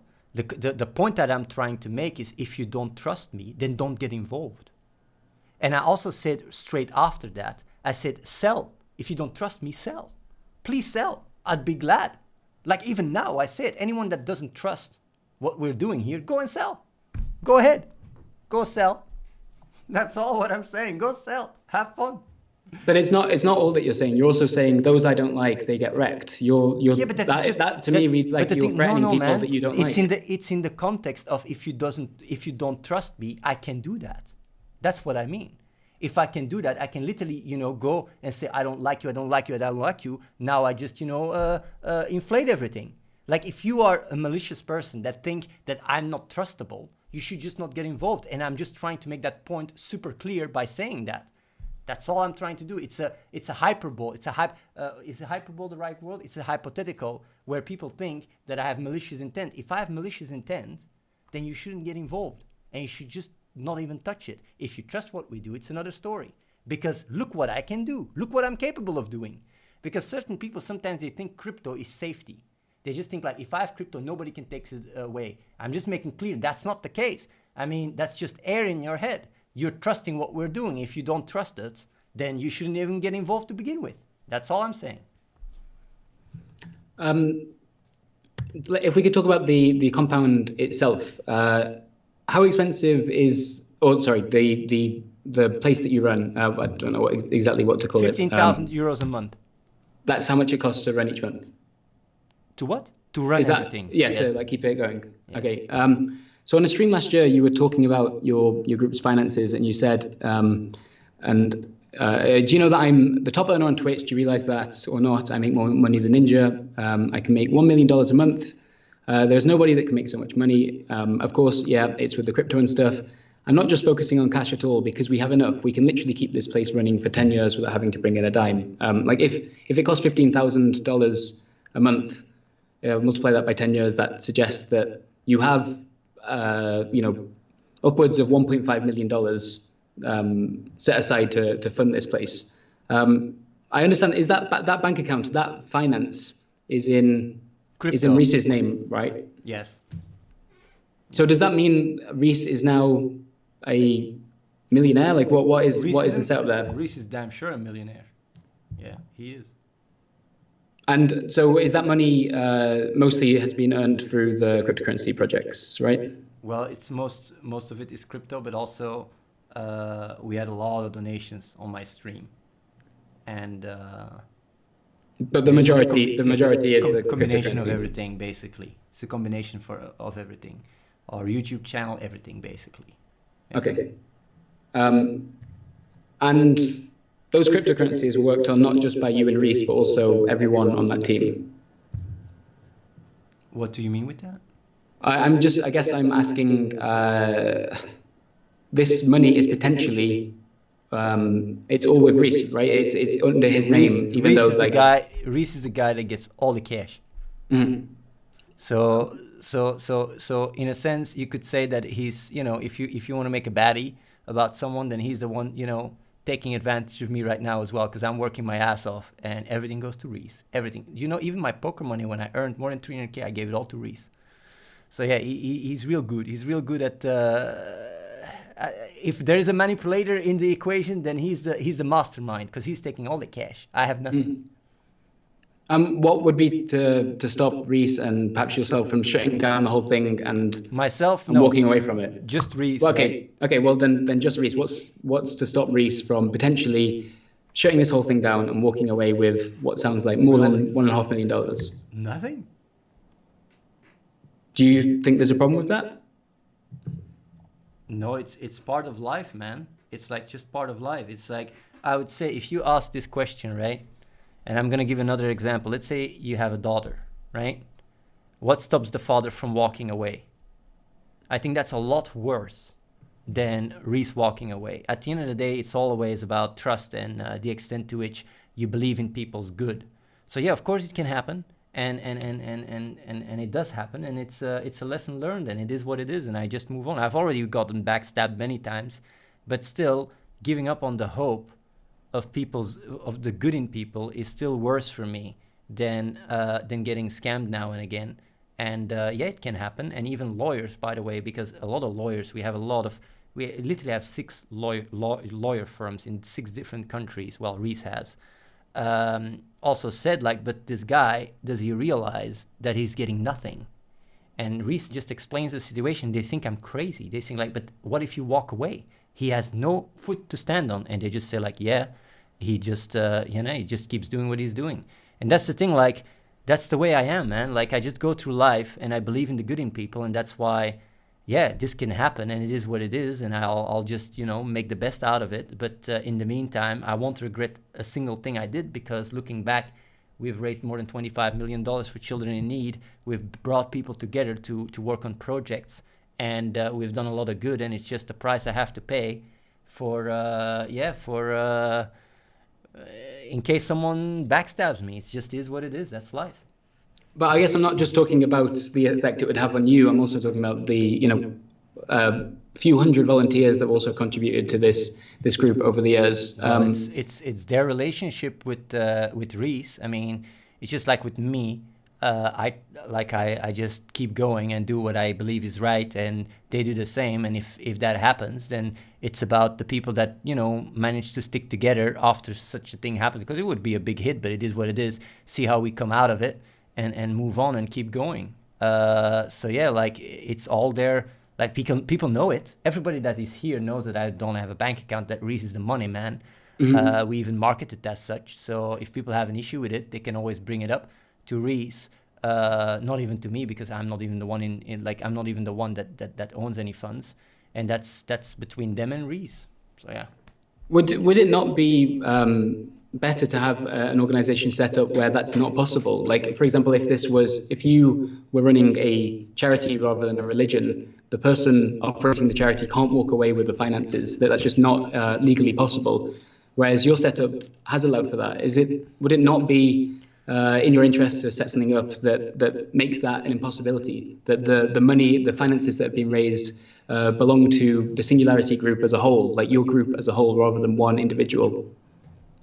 Well, we might move towards that in the future, because right now $1 million is nothing.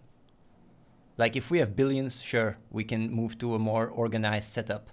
where there is board members and stuff. But for now, $1 million, seriously, any kind of small project, can raise millions from investors, like $1.5 million. What is that? It's a joke, to be honest, when you talk about a bigger scale. So once things get more serious, we will definitely look into more durable framework and organizations that are future-proof. Because what if tomorrow Reese dies? We're actually all fucked. I don't understand why you haven't already done that, because clearly your audience has invested a lot of money into your group. Your volunteers have invested their time and their lives into your group. Why is there not already a setup that would prevent Reese from walking away or Reese from dying, like basically crippling your organization? Because the amount of money that has been raised is not worth going through the hassle and having Reese time to set it up. And so it's easier to set up a religion than to set up an organization that would protect from that. Yeah, definitely. Well, setting up a religion the way we did it with the setting we have here and the setup was the easiest way to go. Because with charity, right? Just to give you a little insight, we weren't even allowed to do it because we wanted to start a charity where the money went to save the children, right? Because that's what we mainly do. When it comes down to the cash flow, we actually have very little cash flow. Most of it is just crypto. And cash flow just goes to save the children, and that was not allowed. I know, but there's $1.5 million here, which might not be a huge amount to you and your bigger projects. It's crypto. But it's also going to be what's potentially keeping the lights on in this place. And you're trusting, that's not true. You're asking people to trust one person. Let me tell you something, man. You're talking to Athene. I can do a sellout stream and literally make $10,000 right now. Okay, well, I just don't understand. I'm just saying, that's just a theme for you, man. I can raise. When I went to Cherry's stream yesterday, in 5 minutes I made her $100. She just doesn't understand how I do it. I just am very good at milking people for cash. By the way, this is satirical. Making sure, a little disclaimer. I'm just really good. Like 1.5 million is nothing for me, man. I can raise that shit even if I have to. I just play poker and make 100K. But surely it's something to the volunteers that work there and also to your audience that's invested that funding in the first place. I don't get this reasoning that it's just not worth the hassle. That seems like an irresponsible attitude when you're talking about that's not true more than because, $1 million. Because when it comes down to making an organization, right, and looking at these at proper alternatives, this is a lot of setup, man. It's not just like, you go walk to a law firm and they fix it. No, this place is very complicated and it falls very much outside the system. Okay, so for now you're just asking people to believe in it and to trust you and to trust Reese. But the thing is they just need to trust in the project and in people's intent here. It's not me and Reese, because it's not me and Reese that keeps the place afloat. It's us as an organization, as a group, that keeps this place even able to do anything. If it wasn't for all of us working on this, then it would just be me with Reese in Merksem. It's like, I'm not telling people to trust us. It's about trusting yourself. It's a relationship with yourself, the extent to which you want to do good in the world and you think there's like-minded people like that where you can work together with them.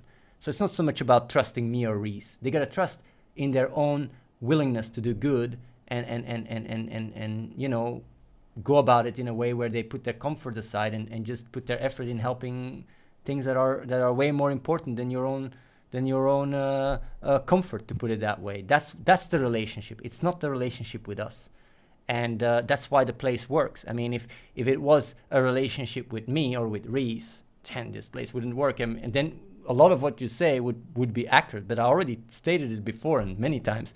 It's decentralized. People here are very mature.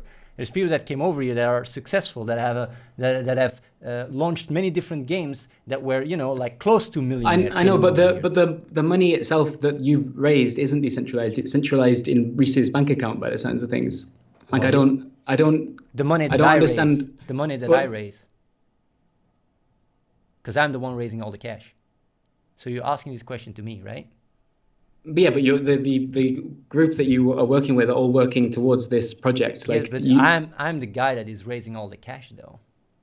It's me. Sure, with the help of the group that you've set up. The help of the group. It's my stream. I can go to Merksem by myself and raise tons of cash. I don't But need you to didn't look you it up. didn't you didn't create the cryptocurrency yourself. You just said to me earlier in this interview that you it was a whole group project and you requires lots of different people. Yes, Like I'm talking about their role in this, their work. their contribution, their role. Like even when it comes down to these things, right? If I would go at home, right, in less than a month, I could replicate everything that actually makes all the cash by myself. Okay, I don't doubt that you could, but It's those not. people have put their No, work man. Like the into. entire the exchange and the blockchain part, right, is almost a fraction of a fraction. It was mainly the idea of me that made all the money. It was not so much their work. Same with like when it comes down to like, you know, what people put all their work in is the game, and the game hasn't even come out yet. So when you want to make an argument about people's effort and you know, like it's not even tangible. There's like, So when the game does come out, and you've talked about it in the past about that potentially. Yeah, we will have a structure. Yes. Yeah. Okay. So by that point, once the game is close Yes. to release, the structure will have changed. We will have definitely a structure. Yes. Yes. That And will have a protection in place that if the person at the top wanted to leave, Yes, they couldn't yes, ruin it. Yes. Okay. It's something that I also discussed with Reese. It's actually on the high priority list. Once the game comes out, we will also see what is most compatible, what is the best way of going about it. Because you say it's just setting it up. That's not true. Like, because there's many countries with app purchases and stuff. Like, there's a lot of stuff we have to do. Even setting up the religion was quite a hassle, and that was the easier way. Because the charity was even more hassle, but we didn't manage to get through with it. So an organization that is international and everything, that might also include, you know, our philanthropic work has to all really be set up properly, and that is a lot of work. So yeah, we will fix that. Yeah, definitely we will fix that, because I wouldn't feel comfortable with Reese dropping dead tomorrow and then suddenly we're fucked. Like, that just makes zero sense. So yeah, and it will have many people from here in the board. The people that have been here the longest, I think, will just be in the board, and it will be more like structured. But right now, since I'm the one raising all the cash, it's just like, okay, yeah, Reese can run away with the money that I raised, and okay, whatever, then I just do a sellout stream and we're back on track, basically. Okay. So the cryptocurrency project that you are working with Save the Children on, you mentioned before how you're preparing for a pilot program in countries like Uganda. I remember initially you talked about this pilot program, possibly multiple pilot programs, having launched by Q1 of 2019. Why haven't they launched yet? Because they're slow. They're slow. They're doing a feasibility study now. But it just takes time. Can you confirm that it is definitely going ahead? There's nothing that could stop it. Dude, like, you mailed Save the Children, and they even let us know, and they linked to the page, so you know the answer to this question. So I emailed them in May, and their response was that it was still in the planning stages. And May is obviously past Q1, the end of Q1, I guess. And they linked you to the page. Yeah, but well, I'm asking why it hasn't been launched yet. Because, well, the launch happens after the feasibility study, so it is in the process. So you first have to do feasibility study to see what is the damage that it could have on the community. Which community do you take? Which network do you work together with? Like, how do you going to measure the benefits of the project? There's a lot of, you know, aspects that are very complex to the normal person. They just go like, where's the kids? Where's the money? No. There's a lot of stuff that has to happen in preparation. And these preparation steps are in the go. So, okay, what can I say? Like, yeah, it's taking time, but in Q1, we had someone here going to Uganda, though. We had someone here that went to Uganda and talked to people there, so it did get started. But it just takes a long time before the actual money is flowing to these people, because they got to make sure that it doesn't backfire. They got to make sure that there is no tribal tension where suddenly, you know, one tribe goes like, hey, these guys are getting free money, let's go and you know, rob them or whatever. So these are all security reasons that have to be fully researched before you can go about it. And a lot is also measurement. Like, measurement, a lot of people don't realize it, but these kind of things require a lot of measurements, and that requires a lot of organization, because if you're in the middle of nowhere, how do you even know how many kids are there, were the parents or whatever, like these things, it's very remote, and even the governments don't have so much data. It's just all very ghetto. So yeah, we're going really to the hardest hit places, so it's not an easy task. Is there a possibility of those feasibility studies coming back and them saying we won't go ahead with this? It is possible, but it's unlikely. But it is possible. But even if that happens, right, then we do it ourselves. Because as crazy as it may sound, we have sent someone on the field, and he has been doing a lot of great work. And a lot of what is happening right now is also bureaucratic work. And if it was up to us, we would go about it much faster. We could actually set things up in a few weeks. But of course, we go with Save the Children because they have like the expertise and stuff, and also all the security measures in place. But at the same time, we could pull it off, but it would require us to send multiple people and create quite some connections. And but wouldn't those feasibility studies have said like, hey, we're the experts here and we're saying you shouldn't do this? Oh, but the thing is though, like, I don't let myself be defined by other experts. If I would do that, then I wouldn't achieve what I achieve. I mean, I'm a very independent... But even when you're talking about setting up a universal basic income in a to me, universal country that's very different to like but the thing is though, where like, you're living right now. What isn't... I'm just saying, if Save the Children are saying, hey, we don't think you should do this, you would go ahead with it anyway. Well, they would say like it's too big of a risk for them, but I would not believe that it's too big of a risk. And we would just, That seems crazy. No, that doesn't.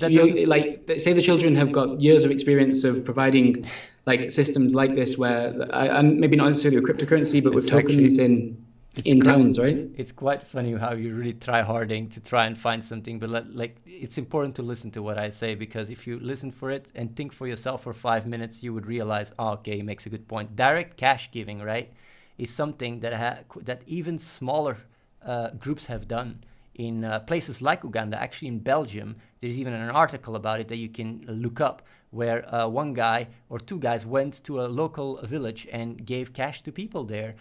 Without any other bigger charity involved at all, and they managed to, get quite a lot of publicity. They have gotten very good results. So don't come tell me and say like, hey, you're only capable of doing what Save the Children does. I mean, when it comes down to doing the impossible, I've proven many times, even towards Save the Children, that I'm capable of doing it.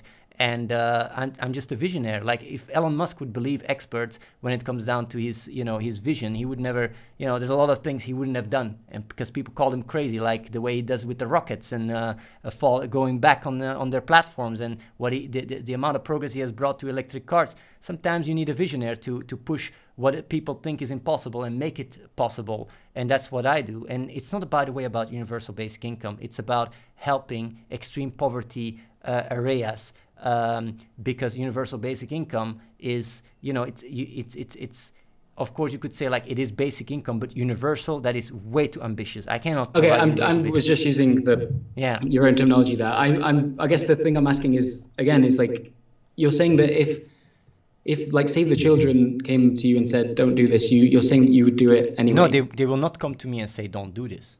They will just come to me and say, we have evaluated that for us it's too much of a risk to get involved in this project because we don't want the potential backfire. That would be the only reason why they wouldn't do it, because direct cash programs are already ongoing in Uganda. It's nothing new. But of course, since it's blockchain and such, I mean, like, they got to make sure that that nothing, like, because blockchain has quite a bad name in sometimes in the news and stuff, and they care a lot about their brand, so it would be a branding reason more than anything else. All right, but as far as you know at the moment, this project, like, they're still looking into it and still could go ahead. Yeah, damn straight. Yeah. It's also, I think, on the likely spectrum that it will go ahead. Okay. Well, I'm getting towards the end of my questions here. You'll probably be glad to hear. Fine, man. You can keep going. Okay. So you regularly joke about your group and, well, you don't call it the compound apparently, but you joke about that sometimes, being a cult led by yourself. I mean, I saw the stream or part of it on Saturday where you were dressed in robes and having people come in and hug you and give you water, that kind of thing. Yeah. That was, by the way, a joke, but feel free Yeah. to cut it and take it out of context because you're on a roll anyway. But it was a joke. Sorry, I thought I just said that. But why do you joke about that? I'd imagine you don't actually want to be seen. You want to know why I joke about it? Because when people have a certain opinion, right, about you, then going against it or explaining it doesn't work.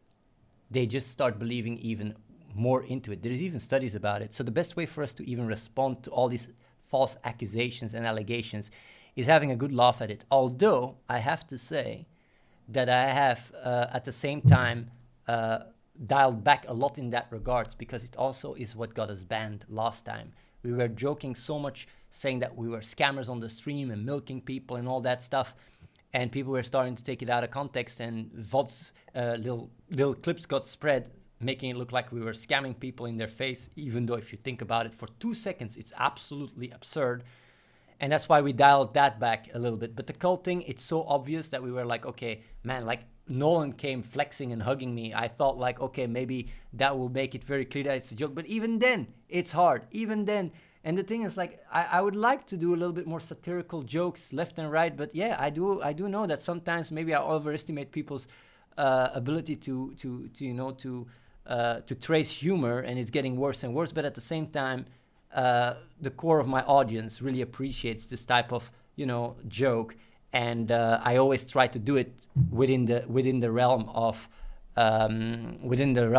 not getting myself banned, because I would like to push it way further, but I can't anymore. It's a shame, but it is what it is. And what you think you can't because people will just take it out of context? Yeah, like you are a perfect example. I mean, you're the perfect example why I can't do it anymore. You're the perfect example why I even have to address and have this call. I didn't want to.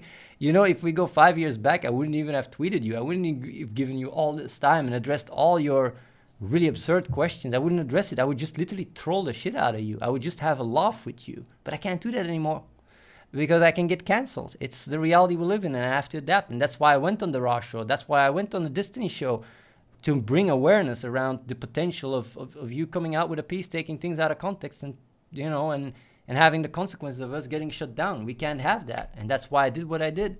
It's a shame, but it is the reality we live in, and you're also fully aware of that. So yeah. You've mentioned like that you're concerned about this piece being part of cancel culture, or that I'm trying to cancel you a number of times. What does that mean to you? What do you think? How do you define canceling? When I saw the message you sent to Katarina, right, and when I saw also the message you sent to the brother of Reese with like the manipulation and all that stuff, and really trying to push that that video of Katarina crying out of context. Like it's obviously that we immediately knew what you were trying to do, and basically it's just like it would result in a lot of exposure, to the point where it would even be able to be it could be on BBC. That's how crazy it is. Like the story of this cult guy abusing people, using crypto, whatever, and then you have the crying, and then you have people saying like, oh, I went to a psychiatry, or whatever the fuck you would throw there, all out of context. I mean, like, that's fucking crazy. That's a serious, insane news item, even though all of it is bullshit, but it doesn't matter. It starts then, start snowballing. Like Livestream Fail wouldn't be able to hold themselves in, so they would post it. And Twitch, the way Twitch works is, it's not about the truth. It's about advertisers. And when things start snowballing out of control, what happens is like, oh yeah, we gotta take action. And just like last time I got banned for literally, fake news, same would happen with you. And I also got banned on YouTube, and I got banned on Reddit. It was absolutely insane when it was all happening. I was invited to the United Nations, and I was raising so much money for charity, and I got just banned for false accusations. And now we have the pilot program in Uganda. Now we have the game. You know that's the reason why I also got partially banned, because I was scamming people, because people were... I thought you just said you didn't have the pilot program in Uganda yet. It was still... The pilot program is in its running. The feasibility study is part of it. Like it's not like, oh yeah, like the preparation. It's like, okay, it's not, the pilot program is in its stages of getting what is it? Like I would call the feasibility study part of the pilot program. because it's a study that comes before it. You can choose whether it's part of it or not part of it. It's just linguistics, but it's ongoing. We're working with Save the Children. They officially put it on their website. So like, yeah, it's like the claims that I made in the past, and with the game that it was going to work with crypto and everything, and you know that it was going to be addictive. The claims that I made were true, but the way I presented them in a very funny and trolly way, and was taken out of context and then also botted. You know, like that thread on Licensing Fail was botted. It's also removed now. It doesn't even exist anymore. Like these kind of things, it's very easy, you know. And when we addressed it, our response got removed as well. Like, it lives its own life, and before you know it, bye-bye. And then what? What are we supposed to do? What are we supposed to do? It's just a reality. Like, it was a very big reality check for me. So when I saw then this message that you sent to Katarina, I knew what was going on. It was actually it was very stressful. Reese was very stressed. And people here were in general just very stressed, because it's like, the fuck is his problem, man? It's bullshit. And then people contacting us even saying like, what is his problem? Like, there's people that you interviewed, and you even had a call with Ricardo at one point all the way back. And when you heard he was still here, you didn't care even. He literally had to almost persuade you to have a talk. And then he talked to you, and it's like, not interested, no drama. Let's move on. And that's the entire thing. How many people did you talk to, honestly? I don't know, with Ricardo, I think I spoke to him for about an hour on Skype. Yes, and will you take his claims and put it in your piece? Like, my question is, how many people did you talk to so far that were here? Because quite some people contacted us. How many? I think either like 7 or 8 people over the years. What? Maybe more than that, actually. No, it's more than that. I think I could even name them myself, and it's more than that. In terms of an actual interview with them. But talking to them. Do you call D-Barks an interview? Do I call what, sorry? D-Barks. Guy on Twitch. Is that an interview to you or not? No. That's not, because it's only text. No, I just, as in the person that I... D-Barks is a guy that came over here and left, that had an interview with you with text. Do you take these into account? I don't... What's the person's name? Sorry, I don't know what you're talking about. It's one of the guys you interviewed like 5 days ago. Do you mean Daniel? Yes. Yeah, I do. That is someone I've spoken to. So, man, you spoke to Daniel, to Albert, to Brian, to Tina, to Steve, to Ashley, to the brother of Katarina. These are just the people on top of my head that contacted us. So everybody you talked to contacted us? That's fucking crazy. I'm not gonna name the people that I spoke to, because you don't have to name the people. You don't have to name the people that you spoke to. I'm just asking, how many people did you speak to? Because I just named everybody that I know of. So that's all the 7. I actually don't even know how many people we've spoken to. Could I pick up something wait, you mentioned to do of with... all these people, in Ricardo as well, that's 8. Of all these people, how many people said what you said there? Said what? The claims that you made, that you mailed Katarina with. How many people Oh, said that okay. I'm this So evil I guess guy? there's, to give you an example of how this has worked, one of the people that I spoke to that wants to remain anonymous talked about how one of the projects that was worked on by your group was an auto-playing poker bot that would play all day to grind money until eventually PokerStars became involved and the project was abandoned. So that would come from an anonymous source, but then I spoke to someone. It comes from Domagoj. I know it comes from Domagoj. Again, I don't know who that is. But that was backed up by Brian, who's someone that you've mentioned, who said the reason we use these tools is because we had to fund the project. Abusing the mechanics of poker and how we could optimize things was how the place worked. The motivation and the intent of people there is, of course, to do good, and that can cause people to justify a lot of what people would say is questionable or grey area stuff. In my opinion, it was always up to the people themselves if they wanted to go into a little bit of a grey area. At some point, I had to stop because PokerStars. There was involvement from PokerStars who tried to crack down on this behavior. But in my opinion, it's not illegal. So that would be an example of me speaking to someone that was anonymous and then backing up with someone that, yes, did have a positive time, but had other things to say as well. Well, that's like when it comes down to the poker stuff, right? They also talked about the fact that, we heard that you had used Twitch bots for your streams. That's bullshit. Who told you that? So that was one we had that from one anonymous source, but Brian also said they could not prove it. 1 second. Yes, I would say it was a grey area. Sometimes it was definitely outside people doing it. And I could say there were definitely people trying to hurt the project because we have a lot of haters. Okay, so Brian is saying otherwise. No, but he said sometimes it was definitely outside people doing it. I'm just wondering, Oh, man, so there. go and check with Brian. We never fucking bothered here. Are you crazy? That is Steve that is saying that. I want to bet money that it's Steve.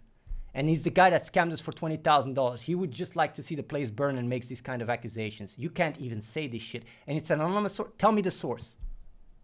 You had the people that come and work with you sign NDAs. In fact, I've got so basically the NDA that you're going to accuse me for view botting. And I'm not accusing you of view botting. I'm just saying this is something that two of our sources have talked about. One random guy that you talked to that accused me from view botting, and he likes to stay an anonymous source, and everybody else you talk to doesn't know what you're talking about. Brian talked about, for example, with the poker bots that he's pretty upfront about that. No, but is that not something that you did?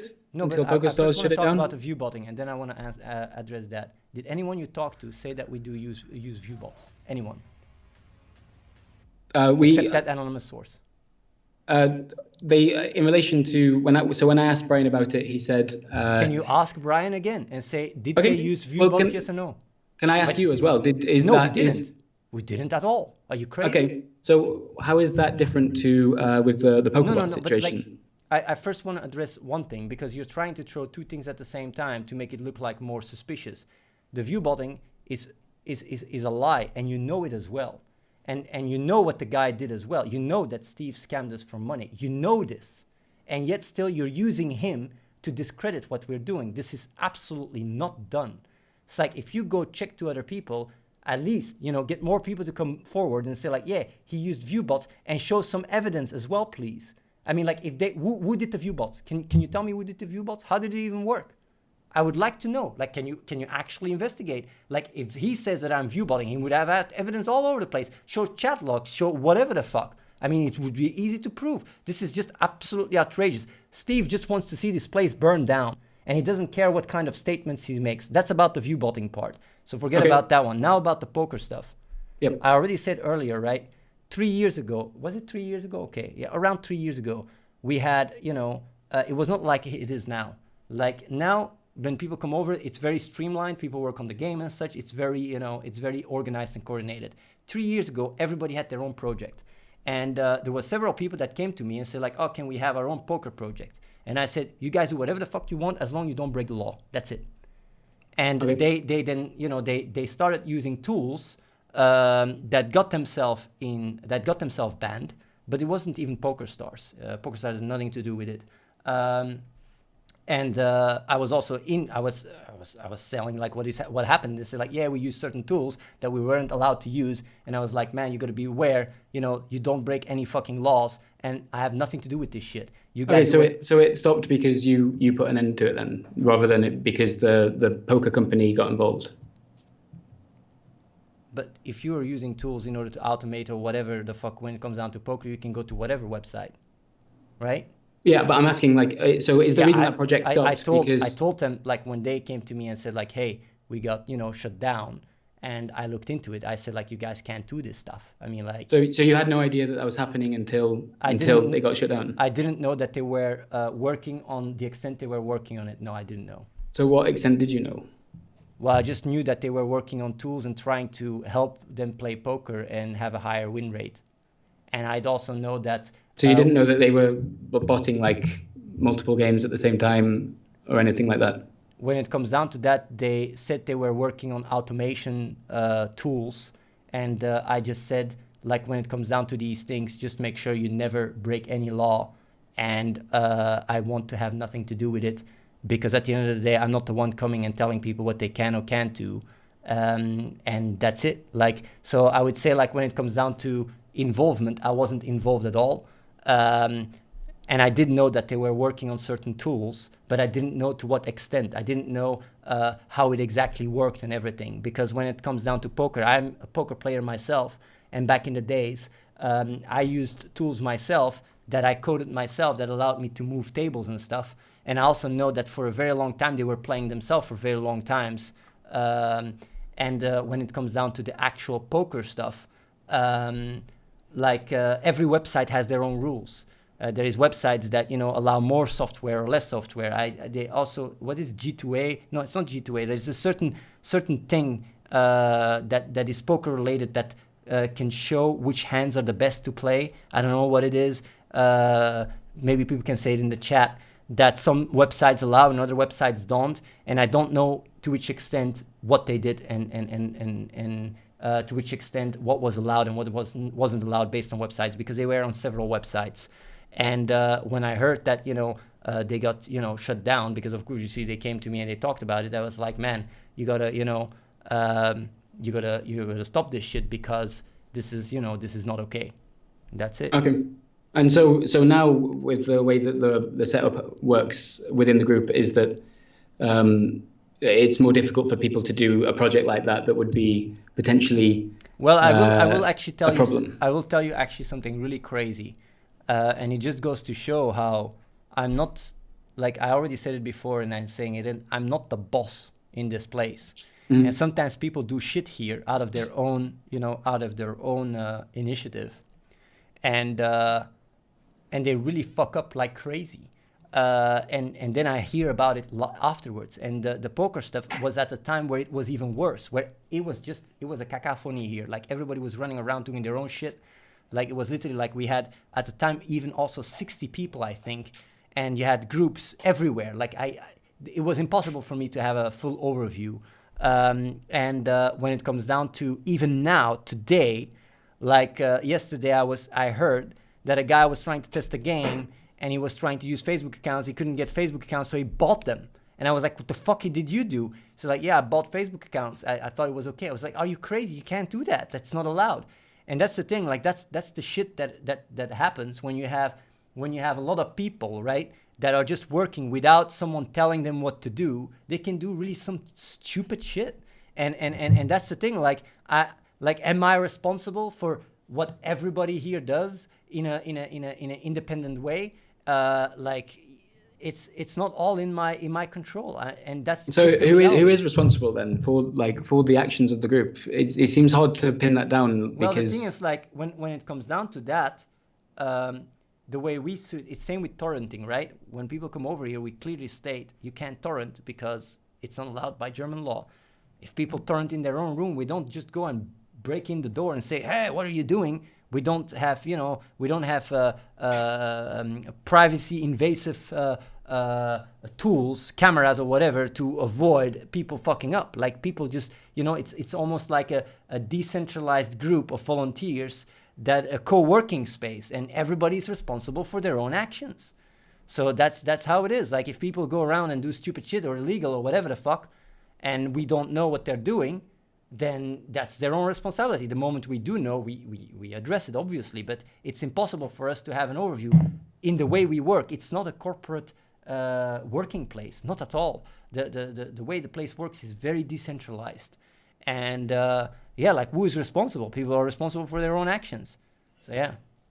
Okay. And my final question, something that we've sort of bumped into a few times while reporting on this, is that people that work or that volunteer with your group are asked to sign a non-disclosure agreement when Which they... you can read, by the way. Yeah.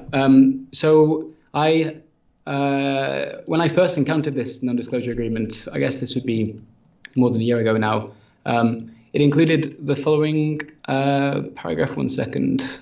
Hang on.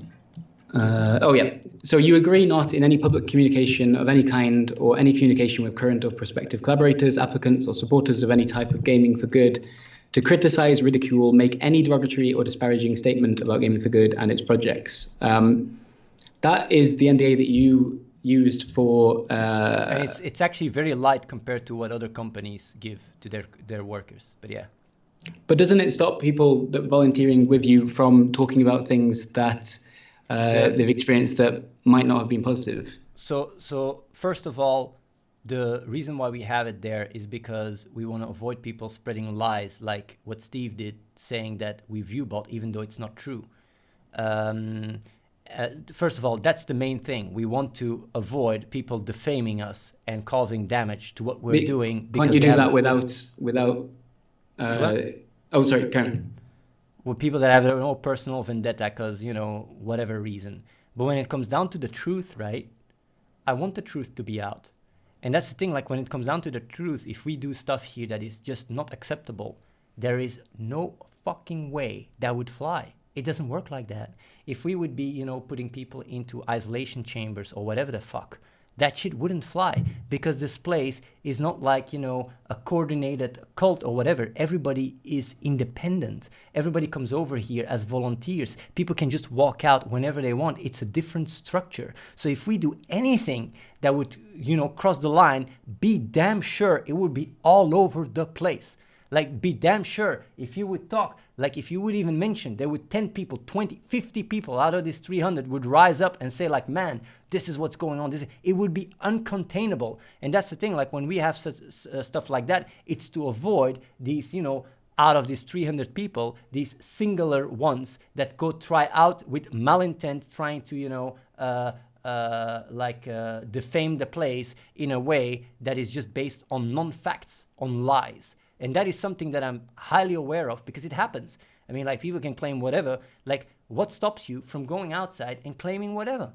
I mean, you can make any claim, any lie, but if the facts, if there is no evidence, if you cannot even prove what you're saying, then, you deserve to be in trouble. I mean, if you go outside and say, like, these guys are view-botting, and then, it's on live stream fails and all that stuff, and then when you look into it, it's not true, and we have damages, then we are allowed to sue, obviously. I mean, like, you cannot just go outside and start claiming if you go outside Google and you say, like, these guys have isolation centers, and you have a certain position there, right? Is there isolation centers, and they do this and that and that. They plant people chips in this and that, and it goes on BBC, on CNN, whatever the fuck. And then, Google stock plummets or gets a hit, and it's all just not true. There is no evidence. It's lies. Then obviously Google can take action, right? I mean, you can't just go around and tell lies. And that's the thing, like, if there's view-botting or these other accusations were even mildly true, you would have out of these 300 people, you would have a ton of people standing up and coming out of it. And you wouldn't have, it wouldn't be me. It wouldn't just be me. It would be a conspiracy. It would be the place. Because right now you're talking to me. It would also be Reese. It would be also Ricardo. It would be all these people are coming together and, and basically almost conspiring together to do bad shit. Like, seriously, man, that is just absurd. It doesn't work. Like, that kind of structure just is completely, it's unrealistic. Like, people come over you, if they see that kind of shit, man, be damn sure it would be already, you wouldn't even have to make your hit piece. It would already be on the news. So yeah, you would just have like some camera or whatever the fuck to expose what we're doing. I barely talk to people, man. So yeah. But I'd suppose an example of that would be when someone leaves your group and posts a live stream talking about psychological abuse and trauma because of you. Like, isn't that an example of what you're talking about? Like, that has happened. But like, let me tell you something about that. First of all, because I find it actually quite fascinating, right? After this entire talk and all the context I've given you and all the answers I've given you, you're still holding on to like Athene is this little abuser because of this one video that can. I haven't heard a fair explanation of what that meant. I'm giving you an answer to your question. Because it boils down to your true intent, man. You don't give a shit about the truth. But either way, you boil down to that one video that, she put, that if you see the full context, and we even responded to the full context, it was about, she feeling, and it was miscommunication, by the way, she feeling like she got scammed by the crypto, even though it wasn't the case, because she got more money out of it, and we just, refunded people.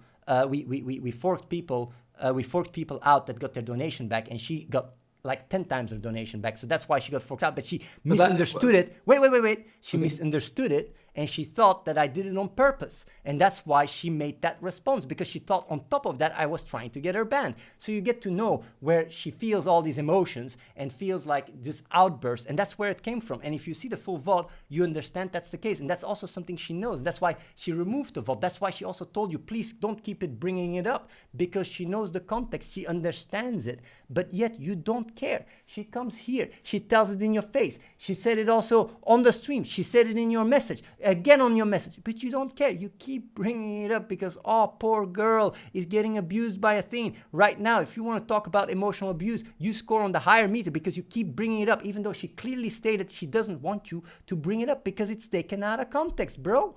What you want me to tell you? I still don't quite understand that context, but yeah, the psychological abuse. Well, I told you that, you know, she thought that I was punishing her for leaving by taking away her purpose.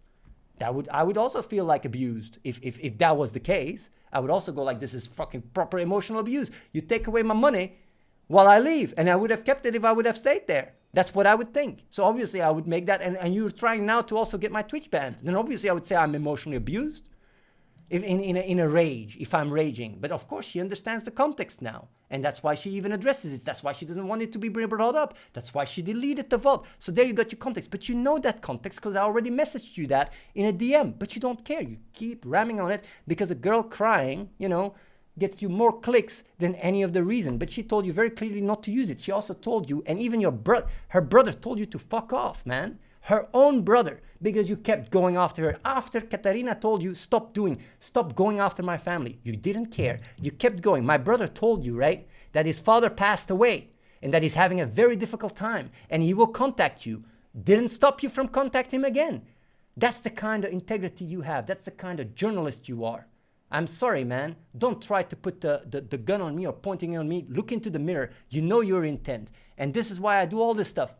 It's to expose you, to expose your real intent. I've answered all your questions. And what do you have to stand on?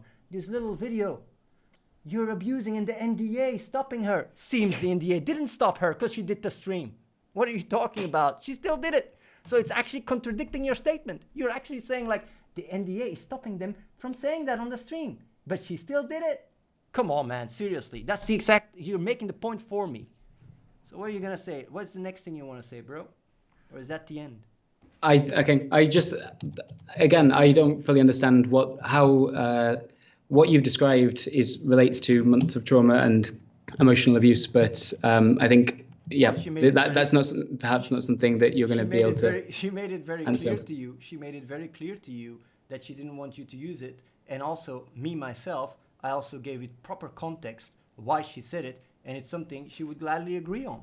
So okay, well, I guess I would like to, hear that agreement, I guess. But never, in the meantime, I just don't think that hearing you try and explain why that. Okay, should I go get her? Should I go get her if she feels like it? No, I don't know. I don't. It's not okay. It's not the facts. You don't want to. If I want to talk to, if Katarina wants to talk to us, you think she wants to talk to you after what you did? Are you fucking crazy? If Katarina wants to talk to us, it wouldn't. I don't think this is the correct context to do it with. Her coming and validating what I just said to make sure to show people what your true intent is. That's not good enough for you. You want to isolate her so you can take things out of context. I think want her to come in here and just tell you like, yeah, Athene is right. Stop doing what you're doing. I think doing that on your live stream whilst you're there is potentially not going to give the most unbiased response. And so you think I'm going to suppress her? You think, oh, she's vulnerable and you need to protect her? Is that what you're saying? She doesn't have the ability to make her claims herself? Is that what you're saying? That she's not capable? I'd say this isn't the correct context to do that. No, it's not the correct context. But you think it's the correct context to send that stuff to Katarina, trying to manipulate whatever you hear to try to twist it? Again, earlier on, I've already. You know what? I'm actually gonna get her, man, because I think this is the place to say it, man. I don't feel comfortable with that at all. I don't think that is the. This is the truth. She doesn't feel comfortable you bringing her up all the time either. So I mean, at least you can show it the dignity, right? To actually listen to her part and say what I've been claiming here all the time, instead of going like yeah, and talking lies. I'll be right back. Okay.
We have a big place. I went to get her. Here she is.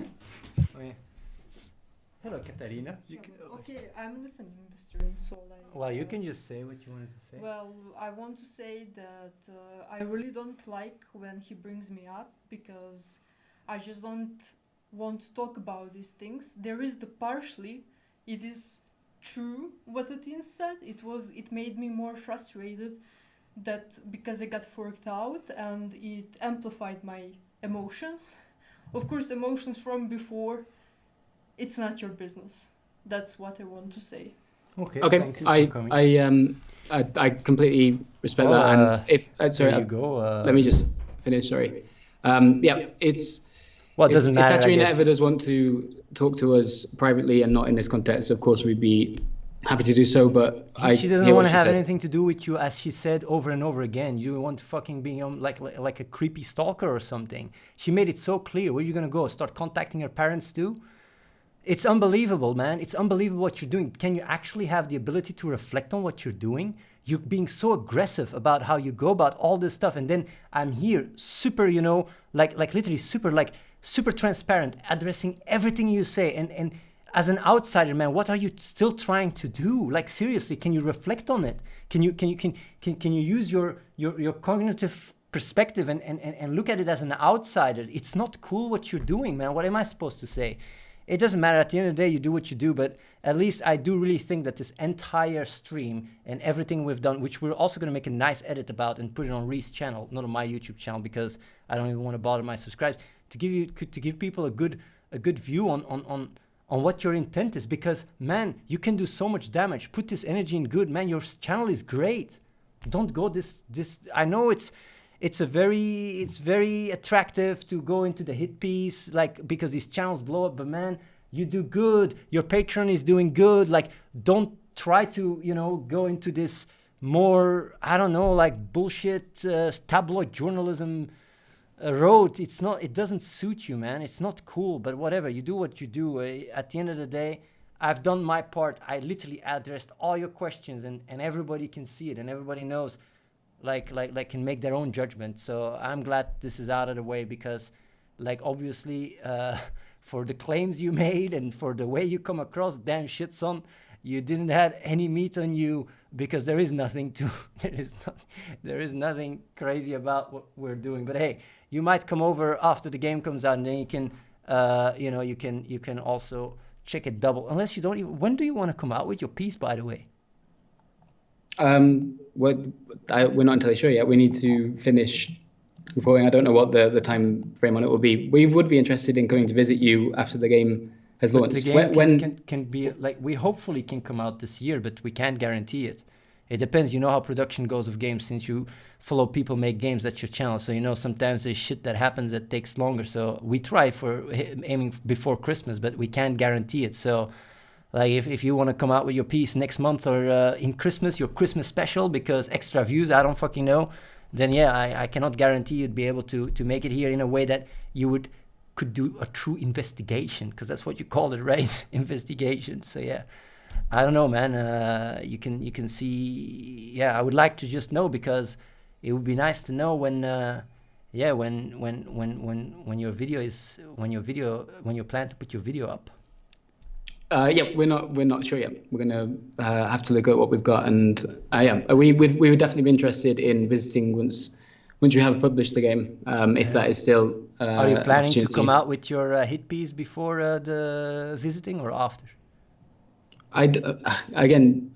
You keep calling what we're doing a hit piece. I feel like, as this stream has shown, I have arrived with things that you have said and questions based on those things. I think it's very funny that you're trying to talk yourself out of, because when it comes down to hit piece or portraying it as a hit piece, I think the one that contributed the most to this narrative is just, your intent and the way you come across this entire stream. But hey, just tell me that it's me calling it a hit piece. But my question is, are you planning to come out with it before you visited or after?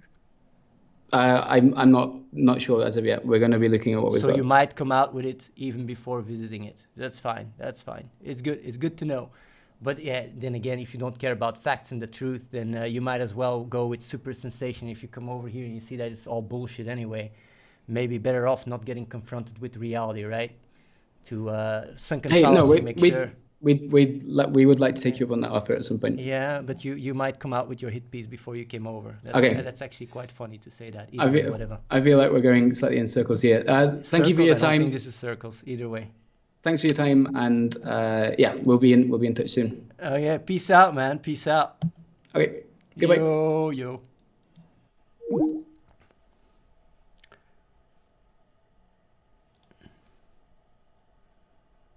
Hello, everyone.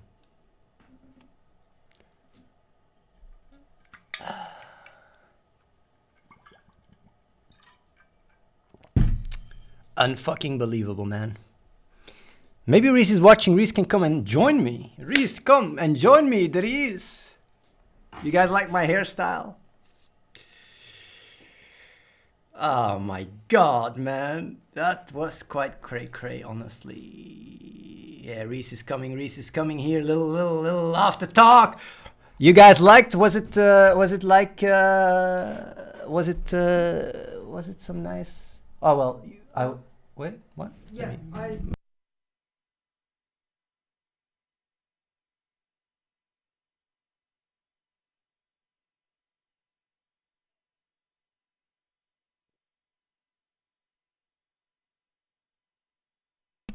Hello.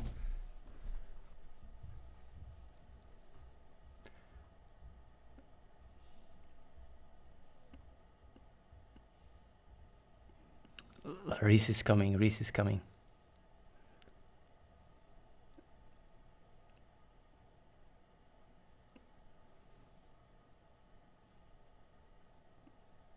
Did you guys like it?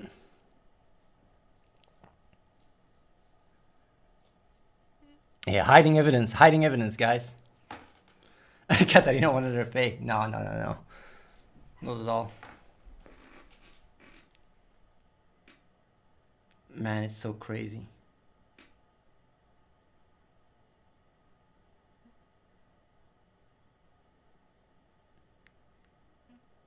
You got your hair done. Damn straight. People said to get my hair done. That's what I did. Reese is coming. He's taking a piss and then he's coming here. Subscribe for the VOD follow-up. Yeah, you guys can go and subscribe, by the way. For people that want, you guys can subscribe to Reese's YouTube channel. There it is.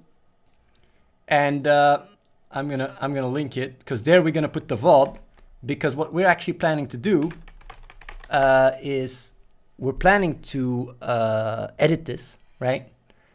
And put it in a nice, concise video. Put it on Reese's channel, right? And do a press release about it. And we might even run it as ads as well. So it's going to be quite nice. Hello, bro. How are you doing, man? Do you think it was okay? Was I too aggressive? Was I too nice? No, it was good. Yeah, you liked it? It was good. Yeah. What can I say? It's actually quite baffling, though. But you know what was actually the craziest thing for me?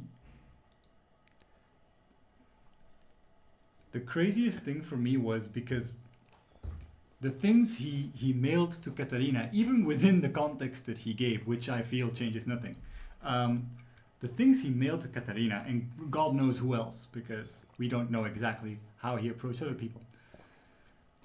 I thought, yeah, he's saying such extreme things, like, I don't want more young and impressionable people to end up moving to his compound and having their lives ruined. I'm hoping you feel the same. I really need your help to tell the story and make sure nobody else gets hurt. Like, I thought, well, he's talking to an anonymous source that is feeding him extremes, like really, really trying to mess with us to an extreme degree. I don't know if you saw, but like, you know what he then said? It's like, no. This comes from a source, as I thought, right? And the source said, yeah, it was the worst time of my life. And I was like, wait a minute, that's what you based this on? Some guy said, yeah, it was the worst time of my life there. And that's why you mail Katarina and say, they're ruining lives. You gotta help me stop them ruin lives. So like, yeah. There's a guy said it was the worst time of his life. The guys. But that's like I thought he was being very unprofessional and unethical as a journalist, but it was way worse than I thought. Like that is extremely not done. He just made it up. Like I thought it came from an anonymous source. He made it up. He just made it up, and he messaged her, introducing himself as a journalist, saying, "I am a British journalist working. My project is called People Make Games. Yeah. These guys are ruining lives. You need to help me stop them." I will fucking reiterate. You can criticize flawed mainstream outlets like CNN, who are very flawed and biased and whatever, right? But if a CNN reporter does this, he gets fired. You can't do that. It's and the fact that at no point, because I honestly thought this is so bad, he's gonna to some degree apologize. He's gonna to some degree say, you know what, like you got a point. I actually, I couldn't have done honestly, I do really think though that like he just has no ability to look at it as an outsider what he's doing. Like he's so used to get it his own way and not getting any pushback as, you know, his, you know, journalistic integrity or whatever question, that he just felt too confident. I mean, like, I really think that this entire stream and his questions and the way he came across and how he couldn't really address the real concerns made him look so extremely what's the word, culprit, what is the word, complicit, like not complete, like guilty. Yeah, it made him look so guilty. It's like obviously he knows what we're doing, right? Because he knows, only asked, yes, almost exclusively asked questions. Say yes. for maybe there was one, I don't know, asked questions that were gotchas. Yes. Right. Yes. I'm gonna try to get you on this. I'm gonna try to get you on that. And it didn't work. And at no point did he even come across like, all right, like no, all right, this gotcha didn't work. Next one.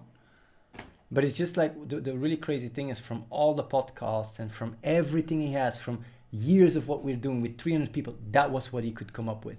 I mean, it's really like you got to do some crazy brain gymnastics to concise all the bad stuff, and that's it. I mean, then we're pretty fucking clean. If this is really the worst, yeah, the but worst you can do, newsflash, we are pretty fucking clean. But that's but that's the thing though. That's the great thing, though. surprise. But that's the thing though. He knows. Yeah, he knows this shit. He's not a dumb guy. I've seen his content. It takes someone with intelligence to make that kind of shit. He knows this. Oh yeah. It's so fucking funny. It's absolutely bananas. And even though the brother said, "Don't use my stuff," he started quoting him. Even though Katrina said he doesn't, he's still, even at the end, he just couldn't stop. He couldn't stop it. It's fucking, Katarina literally had to come over here and say it again in his face, and he was still there like, yeah. How do you explain the abuse, Athene? Yeah, it's absolutely, it's like, and it's also like, it's fucking crazy. I mean, he's hyper focusing on this one thing of like, yeah, but she said psychological abuse. It's like, yeah, my God, there's also a big streamer that once said that Athene is literally Hitler. I mean, yes, sometimes people are frustrated and pissed and they say extreme shit, and he seemed to not see that as a potential argument whatsoever. It's like, no. I don't get the context. You're not answering. It's like, yo, sometimes people get pissed and they say extreme shit. You seem to not be able to answer this question. There must be something more. It's like, yo, what the fuck, man? Certainly when the person afterwards then says, yo, I want that removed. I don't want that talked about. That was not cool of me. Please don't mention it again. No, it keeps mentioning it. But what the fuck? It's... Yeah. What I find really good though is, I mean, anyone that has watched this from start to finish really has a good fucking view. Really understands what's up. I really think so. Yeah, I'm very glad. I know there is some people from, But I found it crazy that he started using purpose 2 talking points. Oh wow! I couldn't that believe was it. crazy. I couldn't believe it. That was what was the one point that he brought up that was really straight from purpose? Yeah, to, yeah, like the it's such a logic stupid way. nation. Why did you the part on remove? logic nation? It was so mad. It's so unbelievable. But hey, Logic Nation guys, I gotta give you props, man. You guys decentralized compound. Ah yeah. Like decentralized compound. You guys trolled him real good. Good job, man. But these guys must really be there in their fucking Discord, really eating popcorn, right? They just go like this guy, man. Oh yeah, they're the like. Oh if my God. anyone wins out of this, it's Yes. them. Yeah. They won this one. Yeah, They purpose- had a good laugh with this. Purpose 2, you guys won. I like you guys won, and you know, like you guys won on that Yeah. one. That was so fucking funny, man. It's really the popcorn, man. But hey, I give you props. You guys literally managed to feed him talking points, and he was really convinced. And then I said, like, go check it out, and he was just checking it out. It was, damn shit, son, it's there. Fuck. You removed the videos. Yeah, Aren't you? yeah. It's really like try hardy, like, hey, okay, but it's there. Oh no. Yeah, Project Sunlight success, damn straight. Yeah, it's just crazy. It's just unbelievable. I gotta say props to you guys.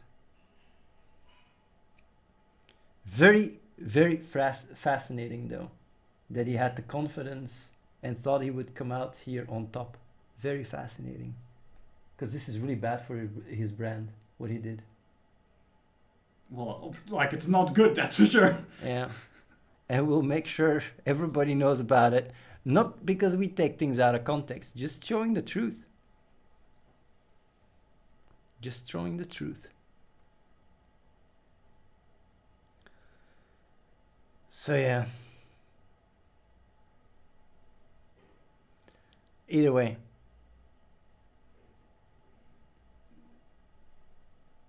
Maybe we set this all up just as a show.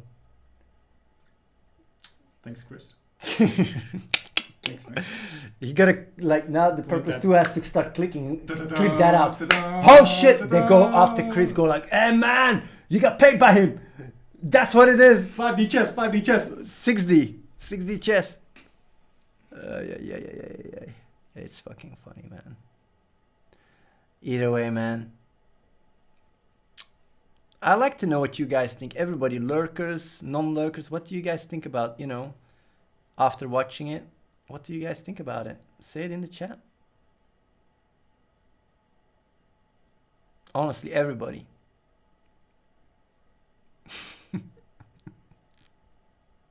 You guys had a good time? I'm glad you guys had a good time. To be honest, I'm also glad that it's all in the open, that it's all, that we did a public interview. And everyone can watch it, everyone can see the whole context of everything. Yes. I'm really glad. Yes. They liked it though. He's reading the chat now and he sees, yeah. Oh, man, it's not cool of you, man, what you've been doing. It is what it is. And he gets it. That's the crazy thing. He truly understands everything. Well, he must. Yeah, guaranteed. Yeah. Unbelievable. Either way, guys. I like how there's some, everybody's getting to say what you guys want to say in the chat, and even then. The thing is, maybe all this stuff and, Project Sunlight did give it enough sunlight, and maybe he realized, he wants to be honest with himself and do actually a nice piece now or something. Who knows? Maybe Right. it's going to be a proper people make game style piece and actually show the truth, which would be cool. Yeah. I don't know. He gets really triggered when we call it a hit piece. I don't even know why. But what else? look, Look what he's Here, doing, man. it's on the screen, right there. What impression do you think we got? Like, how can you even act slightly surprised and say, like, hit piece? I don't know where you're getting this. Me hit piece?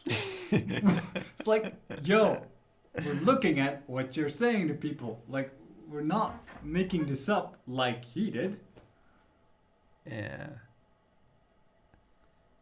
Man, what got me really annoyed was when he accused me of view botting. That was really like how can you do that? What are your sources? Yeah, and it didn't Anonymous have source. What the shit? That one guy that fucking scammed us from 20k says like, Yeah, yeah, these of guys are view course. botting. Of course. That was just absolutely insane. It's like really, yeah, unbelievable. Doesn't matter so much. As if we could, we could even hide that shit. How does that even work? I find that so fascinating. How would we even be able to hide that shit? Yeah, it's just crazy. It's just absolutely crazy. I hope this guy turns around and apologizes. I think it's unlikely. Too much, just too much. It didn't happen during the stream. It ain't happening. Too much ego. But Yeah. even not a slight bit, right? Just out of professionality, right? Yeah. Like a normal reporter would do. Like, oh, my apologies if I've caused offense or if I've made people uncomfortable. That really baffled me, man. But he knows that what he's saying is not true, and he keeps going after me and keeps taking quotes out of context as well. The one with the crypto, man. That I was like, but what with the I'm cocky? But I think he still doesn't get it, though. I think he still doesn't get that if we would, like, it's not just people here that would disagree, if we would just fork and take out whoever we don't like or whatever. It's the community that would disagree as well. Nobody would want purpose and Doobie. Everyone would say like, fuck this shit, this is some fucking crazy shit. This shit gets forked every other day. Like, say something in the chat, you get, like, this is, you can't even fault, this is insane. What he did when he quoted me is it was literally out of context, because I said it in the context of if people don't trust me, I can get away with whatever anyway. Yeah. It was a statement that I made. Yeah. If you don't trust me, go and sell. Yeah. Like, it's so fascinating. Either way, man, it is what it is. It is what it is, I think we can do a little after party. Oh yeah, sure. A little after party of 10 minutes, and that was good. It was actually, I thought it was really good. Yeah, I liked it a lot. Yeah, I think it was a very good thing that we did. Yes, and you can make a really nice edit. Yeah. And then we have a nice hashtag.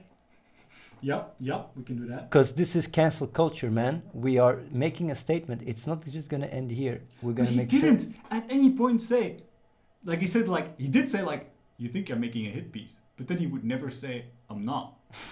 You got that? Like, at no point did he say like, hey man, if there's no fire, then I'm not making a thing about there being fire. He never implied, even as much as implied that. It's more.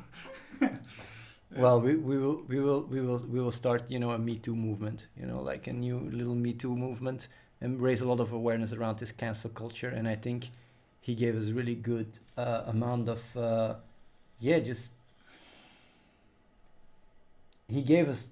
literally gave away his true intent in this entire call. And I'm surprised that it was that bad, honestly. I'm actually also surprised.